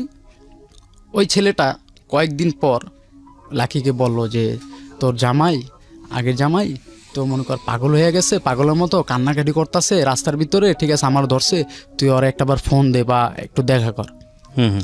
ও আমার ফোনও দিতেছে না, দেখা করে না। তারপর জুলাই মাসের 1 তারিখে আমাকে ফোন দিছে আরেক মেয়ের নাম্বার দিয়া। তখন আমার ফোন নাই, আমার আব্বুর ফোনটাই আমি রাখতেছি। ফোন দিছে হঠাৎ আমার আরেকটা ফ্রেন্ড যে হানিফ, ও আমাকে নিয়ে হাঁটাইতেছে, হাঁটা চলা করাইতেছে যে আমার মন মানসিকতা ভালো না, হাঁটতেছে আরও আমার বুঝাইতেছে। এর ভিতরে ফোন দিছে, আমি সালাম দিছি। পরে যে আমি বলি কে? বলে লাখি। আমি নগদ ওইখানে শর্ট হয়ে গেলাম যে লাখি তুমি এই নাম্বার পাইলা কোথায়, আর কোথায় আসো, কীভাবে আসো, আমি এইসব জিজ্ঞেস করতেছি। বলে আমি যেইখানে আছি ভালোই আছি, ঠিক আছে, তুই কোথায় আসোস, আমার তুই করে করতেছে। আমি কই এখন তুই করে বলতেছ, আচ্ছা বলো, অসুবিধা নাই। আমি আসি এই যে বনশ্রী আছি 4তলা অফিসের সামনে। বলে ও, কয় তুই নাকি আমার পাগলের মতো খুঁজতেছস। আমি কই হ্যাঁ, পাগলের মতো খুঁজবো না। কয় আমি কই তুমি কোথায় আসো, আসো বাসায় আসো বা দেখা করো, তোমার আমি দেখি। ও বলে না, দেখা করার দরকার নেই, তোর সাথে সম্পর্কই রাখবো না, দেখা করার কি দরকার, আগে বলতাছে। আমি কই না, তুমি দেখা করো না, আর কি অনেক কথা বলতাছি। এর ভিতরে বলতেছি যে তোমার যদি আমি যদি না দেখতে পারি বা আমি যদি তোমার না পাই, আমি মরে যাবো। ও আমার বলে কি তুই মরে যা, ও আমার মরে যা বলেই ফোনটা ওই ওর ফ্রেন্ডকে দিয়ে দিচ্ছি আর কি, লাকির ফ্রেন্ড আর কি, বান্ধবী দিয়ে দিচ্ছি। এই সময়টাতে ফ্যাক্ট এরকম হয়, যত বেশি ডিনাই করবে অপরপক্ষ, এই পক্ষে তত বেশি আগ্রহ জন্মাবে। মেয়েটা বেশি হার্ড হচ্ছে, ও আরও বেশি উইক হচ্ছে। হ্যাঁ বলেন। তারপর আমি ওর বান্ধবীকে দিল। আমি তারপর বললাম যে আপু, আপনার সামনে বলছে না যে আমাকে মারা যেতে, দেখেন আমি কি করি। ওর সাথে আমি কথা বলতাছি, ওই 4তলা অফিস থেকে এক দৌড় দিছি, দৌড় দিয়ে আমি 8তলায় উঠছি। আমার পিছে কিন্তু আমার ফ্রেন্ড হানিফও পিছে আসতেছে। আশা ও একটু স্বাস্থ্যবান তো, ও দৌড়াইতেছে, ও বুঝছে যে আমি যে কোনো একটা ঘটনা ঘটায় ফেলবো। ও আমার পিছ ছাড়তেছে না। আমি 8তলা এসে লাভ দিব, এর ভিতরে দেখি পাশে কানে লাভ দিছি অলরেডি, দেখি পাশে কানে এসে, আর আমি নিচে পড়তে পারি না। ও এসে ধরে ফেলছে, আর আমার তো শরীর হাত পা একবার ছেড়ে দিছে, আর পারি নাই। পরে ওই মেয়েটা বললো ভাই আপনি কিছু করেন না, আগামীকালকে আমি দেখা করে দেবো, ও জানবো না, আর আপনিও আমার কথা বলবেন না, ও কোথায় কাজ করে কি করে আমি সব কিছু আপনার দিয়ে দেবো। আমি আপু সত্যি বিয়ে করছে? বলে সত্যি আপু বিয়ে করছে, ওর বিয়েতে আমরা আনন্দ ফুর্তি করছি। আমাকে বলতেছে ভাইয়া। আমি বলি আপু এটা তো আমি বিশ্বাস করি না, আমি কান্দাকাটি করতেছি, অনেক কান্দাকাটি করতেছি। বলে যে আপনি যদি কালকে দেখতে চান আপনারা আমি দেখাই দিন। আমি বললাম আচ্ছা ভাই, আপু আপনি যদি দেখাইতে পারেন আমি অনেক খুশি হম ভাই। এইসব কথা বলতেছি। তারপরের দিন সকালে যাইনি, লাঞ্চের দিকে এই 10তলা বনশ্রী 10তলা আছে না, ওইখানে শুক্র আলী গার্মেন্টস আছে। লাঞ্চের দিকে গেছি। আমি এই টাইমে যাই, এই টাইমে গেছি আমি আর মারুফ আর কবির ফ্রেন্ড। মারুফের নাম তো আগেই বলছি, আর কবির। মারুফের বাইক দিয়ে গেলাম, যা ওইখানে দাঁড়াইলাম, বললাম লাখি কোথায়? লাখির যদি না চিনেন তাহলে মালা, এই 2টা নাম বলতেছি। বলে যে নাই। আমি বললাম ফ্লোর এরকম 6তলা। ওই মেয়েটাকে আমার বলে দিছে যে অমুক জায়গায় কাজ করে, এগুলো সব বললাম। বলে লাঞ্চে খাইতে গেছে। এর ভিতরে একটা মেয়ে ছিল, ওর বাসা চিনতো ওইখানে। ওই মেয়েটা চালু নামে গিয়া বলিয়া দিছে যে তোর আগে জামাই আসছে, পুরা গার্মেন্টস নিয়ে নিছে, ঠিক আছে তুই যাইস না, ওইখানে গেলে মারামারি হবে, অমুক সমুক তুই যাইস না। আর লাকি তো জানে যে ও যদি সামনে আমি মারামারি করব না। এখন লাকিও ভয় পাইতেছে, আবার চিন্তা করে অনেক ছেলেরা আসছে। এর ভিতরে আমি আবার আমার অনেক কয়েকটা ফ্রেন্ডের ডাক দিছি, ওরা আবার 3-4টা বাইক নিয়ে আসছে। ভালো কয় কি হয়েছে, পাগলের মতো করতেছে কি লেগে, আমার সবাই কইতেছে। আমি কই দোষ এরকম ওরা আইসছে, ওই যে কাজ করে। আমার যে নিয়ত যে ওর যদি পাই আমি ঠাটা 2টা চটকনা দিব, হ্যাঁ চটকনা দিয়ে তারপর ওর সাথে কথা বলুন। পরে দেখি 2টা ওভার হয়ে গেছে, 2টা 13 কি 14 বাজে। তারপর আমি ওকে বললাম তোরা যা, আমি আর মারুফ কবির 3জনে এই বাইকটা দিয়ে ওর বাসার সামনে যাই। ওর বাসার ঠিকানা আমি নিয়ে নিচ্ছি, যে আওলাদ মিয়ার বাড়ি, ওইখানে যাই। ঘুইরা যাইতে নিচ্ছি আর কি, গার্মেন্টসের পিস দিয়ে যখন যাব, এর ভিতরে দেখি সামনে ও এমন শুকাইছে আর এত কালো হয়ে গেছে, ওরা দেখেছি না জানা, ওকে মারবো কি এখন। ওরা দেখে আমার মনে হইতেছে যে কান্নাইতেছে, ওরা মারবো কি। আমি কই তোমার সাথে কথা আছে। বলে চলো কি কথা বলো। আমি কই ওদিকে কোথায় যাব, আসো এলাকায় আসো, তোমার ওইখানে ফুপু আছে, বাবা আছে, মা আছে, চলো ওইখানে কাছে চলো। আমি তো আবার মারুফের গাড়িতে উঠাইলাম, বাইকে উঠাইলাম। এর ভিতরে একটা ছেলে আইসা, ওই যেটাকে ভাই ডাকছে, ও আইসা বলে এখান থেকে যাইব না। আমি কই আপনি কে যে ও যাবে না, আপনি কে? আমি ওর ভাই। আমি কই ভাই থাকলে না চুপ করে থাকেন, বেশি করলে কিন্তু এই জায়গায় কিন্তু গার খেয়ে মরে যাবেন। এই কথা বললা ওরা নিয়ে আসলাম। তারপর আমার বাবা মা দেখে তো খুব খুশি। এখন আমার বাবা মা খালু সবার সামনে বলতেছে কি জানেন, যে বিয়া না করলেও করছি। ও স্বীকার যেতেছে না যে বিয়া করছি, আমার কাছে বলছে বিয়ে করছি, আবার বলে কি বিয়া না করলেও করছি, ওর ভাত খামো না, কিন্তু বিয়ে করছে। ওকে। এখন এই সব কথা আমাকে বলতেছে, বলে ওকে যদি বুঝে আসতে পারি তাহলে তোমার সাথে আমি আইসা পারবো। আমি বললাম আচ্ছা ঠিক আছে। পরের দিন সকালবেলা ওর কাছে গেলাম যেখানে ভাড়া ছিল, ওই ছেলেকে বুঝে ও আমার সাথে আইসা পড়লো, আইসা থাকলো। ওই ছেলের সাথে ও কথা বলবে সেটাও আমি পারমিশন দিচ্ছি যে ফোনে কথা বলবে, আইসা পড়লো। আমি সব জানি না শুনে ওকে নিচ্ছি, ওকে, কাউকে জানাই নাই। কজ আপনি ইমোশনালি ব্লাইন্ড ছিলেন, আর ও যেভাবে আপনাকে পাত্তা দিচ্ছিল না, আপনার কাছে মনে হয়েছে যে এতটুকু পেয়েছি এটাই বেশি, নাহলে চলে গেলে তো আলটিমেটলি ওটাও পাবো না। জি, বুঝতে পেরেছি। তারপর আমি ওকে নিয়ে আসছি, ওদিনকে থাকলো, প্রতিদিন রাত্রে কান্নাকাটি করে, রাত্রে সারা রাত কান্নাকাটি করে। আর ওর একটা সমস্যা হয়েছে, কিডনিতে পানি জমছিল, দোনো পাও ফুলে গেছে। এর ভিতরে আমার বাবা মা এইটা দেখছে, দেখে বলে যে তুই ওই সাউন্ড সিস্টেমে কাজ করিস না, আবার ওই রাজমিস্ত্রির কাজ কর, প্রতিদিন 400-500 টাকা পাবি, ওর প্রতিদিন 250 টাকার মতো ওষুধ লাগবে, এটা তোর কর। আমি নগদ চাকরিটা ছাইরা দিলাম ওর জন্য, চাকরিটা ছাইরা দিলাম। 3 দিনের মাথায় সকালবেলা খালি কান্নাকাটি করে। তার আগের দিনকার রাত্রে আর কি, যেদিনকার যাবে সকালবেলা, তার আগের দিনের রাত্রে 1:20 শুরু কইরা 3:35 পর্যন্ত আর পাওগুলো আমি টিপা দিছি। তার আমি 1:20 থেকে 3:35 পর্যন্ত, জি পাওগুলো টিপা দিছি। তারপর সারা রাত আমি খালি ওরে নিয়ে ভাবতাছি যে ওর কি হইব। আমি ঘুমাই নাই, সকালের দিকে একটু ঘুমাইতেছি, এর ভিতরে ও বলতেছে আমারে দিয়ে এরকম কথা বলতেছে। আমি বললাম লাকি সারা রাত তো তোমার আমি পাওগুলো টিপা দিলাম, তুমি কি টের পাও নাই? বলে যে না, একবার পাইছিলাম কিন্তু আর পাই না। আমি কই ঠিক আছে, আমি আর একটু ঘুমাইতে দাও। কয় না ঘুমাইতে পারবি না, আমার কাছে ওর কাছে আমারে দিয়ে। তার আমি বললাম, ঘুম থেকে উঠে আমি বললাম আচ্ছা তুমি আমার মাথায় হাত দিয়া বলো তো তুমি কারে ভালোবাসো? ও আমার মাথায় হাত দিয়া বলে যে আমি তোরে ভালোবাসি না, ওরে ভালোবাসি। এই কথা যখন বললো, আমি ওরে নিজের হাতে ভাত মাইখা খাওয়াই দিলাম। বললাম খাও, এই লাশ খাও না, আর কখনো নাও খাওয়াইতে পারি, হয়তো বা কখনো নাও দেখতে পারি, তুমি আমাকে না দেখতে পারো। ওরে খাওয়াই দিলাম, ও আমার খাওয়াইতে চাইলো কিন্তু আমি খাই নাই, ভাতগুলো ফালাই দিলাম। ওরে 3-4 নেলা খাওয়াই দিয়া আমি আর খাইলাম না।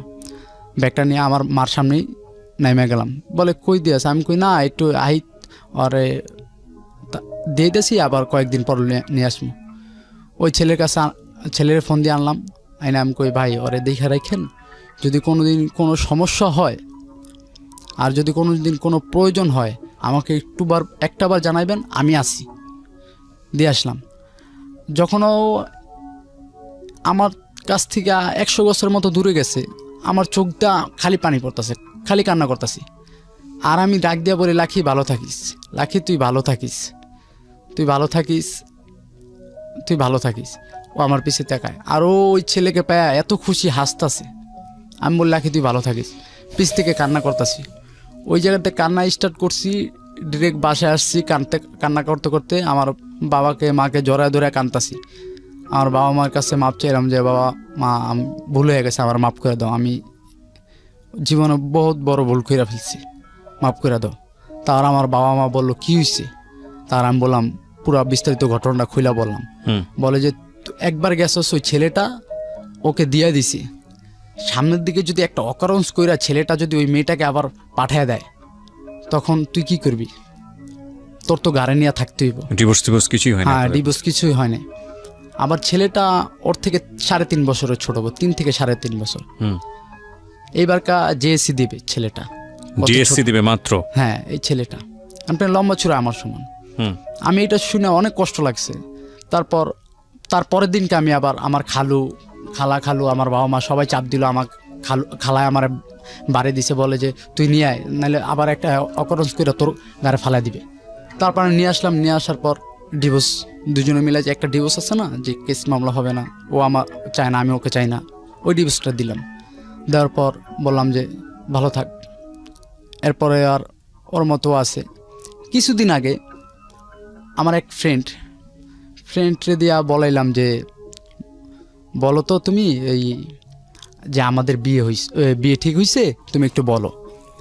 ওর ফোন দিয়ে বলতেছে যে আমার আর সোহাগের বিয়ে ঠিক হয়েছে। কয় কীভাবে? কয় ফ্যামিলি দিক দা।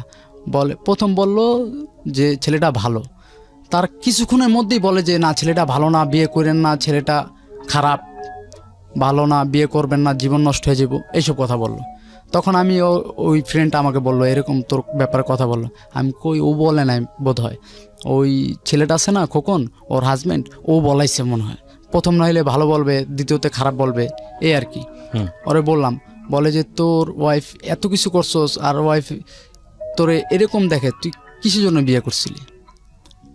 আমি বলি যে কিসের জন্য বিয়ে করছি, ও তো আগে এরকম ছিল না, এখন হয়ে গেছে কীরকম পরিস্থিতির শিকার, এটা তো আমি জানি না, আল্লাহ জানে কীরকম হয়ে গেছে। ওর মাকে আমি মানাইছি, ওর মা আপন মা যে, সেও বলে যে সে তারই চাল, সে বলে যে আমি মাইনা নিব না অমুক সময়, কিন্তু সেই করছে সব কিছু, সেই জানে এই কাজটা করছে আর কি, তার মেয়েকে পাশে পাওয়ার জন্য। আমি গল্পটা যখন শুনছিলাম চুপ করেই শুনছিলাম যে আসলে গল্পটা কোন দিকে যেতে পারে সেটার একটা মানে অনুমান করছিলাম, বাট লাস্টে এসে 2 মিনিটে সব কিছু উলটপালট হয়ে গেল। That is the ultimate message of the story. আসলে নতুন করে বলার কিছু নেই, কারণ যারা জীবন গল্প শোনেন তারা আসলে বোঝেন যে আমি জায়গাটা কী বলতে পারি। দেখুন, ওরা আগাগোড়ায় খুব সাধারণ একজন মানুষ, আমার আপনার মতোই, এবং এই কামড়া কামড়ি, গালি গালাস, চিল্লা চিল্লি, হাতে হাত মানে হাত তোলা, এগুলো প্রত্যেকেরই সংসার জীবনে কম বেশি হয়ে থাকে। খুব স্বভাবগত চরিত্র থেকেই আমাদের এই জিনিসগুলো আসে। বা যদি নাটকে এরকম হয় যে হাজব্যান্ডের গায়ে ওয়াইফ একটা স্ল্যাপ দিয়েছে বা থাপ্পড় দিয়েছে, বা ওয়াইফ হাজব্যান্ডকে দিয়েছে, পরবর্তীতে সংসার ভেঙে গেল, বিষয়টা আসলে এরকম না। রিয়েলিটি আরও বাস্তব। মারামারি হয়ে দাঁত দুধ ভেঙে এক্সট্রিম পর্যায়ে যায়, বছরের পর বছর চলতে থাকে, তারপর হয়তো ডিভোর্স জায়গাতে যায়, ইভেন তাও হয় না অনেক সময়। তো আমার জায়গাটা থেকে আমার যেটা মনে হয়েছে, exceptional is one kind of hardest reality, এবং ওই জায়গাটায় কিছু না কিছু শেখার আছে। তো সেদিক থেকে আমি যেটা বলবো যে এটা একটা অসাধারণ জীবন গল্প। মাত্র 2 মিনিটেই পুরো জীবন গল্পটা অন্যরকম একটা মোড়ে চলে গেল। খুবই স্বাভাবিক। প্রত্যেকটা মানুষের জীবনে যেসব ঘটনা ঘটে সেরকম কিছুই, এবং শুনতেও বেস্ট বোরিং লাগছিল। মনে হচ্ছিল একদম কেন প্রচার করছি গল্পটা, আসলে এক ধরনের ন্যাস্টি টাইপ স্টোরি। বাট লাস্টে দেখেন, তো এই কথাটাই বলছিলাম, মানে অসাধারণ মানুষ খোঁজার জন্য বনে বাদরে যাওয়ার দরকার নাই, হ্যাঁ, ঋষি মুনি কবির কাছে যাওয়ার দরকার নাই। অসাধারণ মানুষগুলো না আমাদের চারপাশেই থাকে। অসাধারণ মানুষগুলো ওই ফুটপাতে বসে থাকা একজন ভিক্ষুক, সেও হতে পারে। অসাধারণ মানুষ সে যে কেউ হতে পারে, যাকে আপনি হয়তো চেনেননি, ওই যে বাসের মানুষটি হতে পারে। অসাধারণ মানুষ ওই পানি দেওয়া মানুষটি হতে পারে। সে অসাধারণ মানুষ খোঁজার জন্য আমাদের ওই বইয়ের মোটা বইয়ে বিশাল জীবনী পড়ার দরকার নাই। অসাধারণ মানুষরা আপনার চারপাশেই আছে। প্রতিটি মানুষই অসাধারণ মানুষ, শুধু আমরা ওই অসাধারণ দৃষ্টিটা দেখি না বলে। আজকে কথা বলতে হঠাৎ করে মনে পড়ে গেল, আপনি একটা মজার জিনিস খেয়াল করবেন, এই বিষয়টা আমিও খেয়াল করেছি যখন রাস্তায় বের হই। আপনি প্রত্যেকটা মানুষের চেহারার দিকে তাকিয়ে দেখবেন।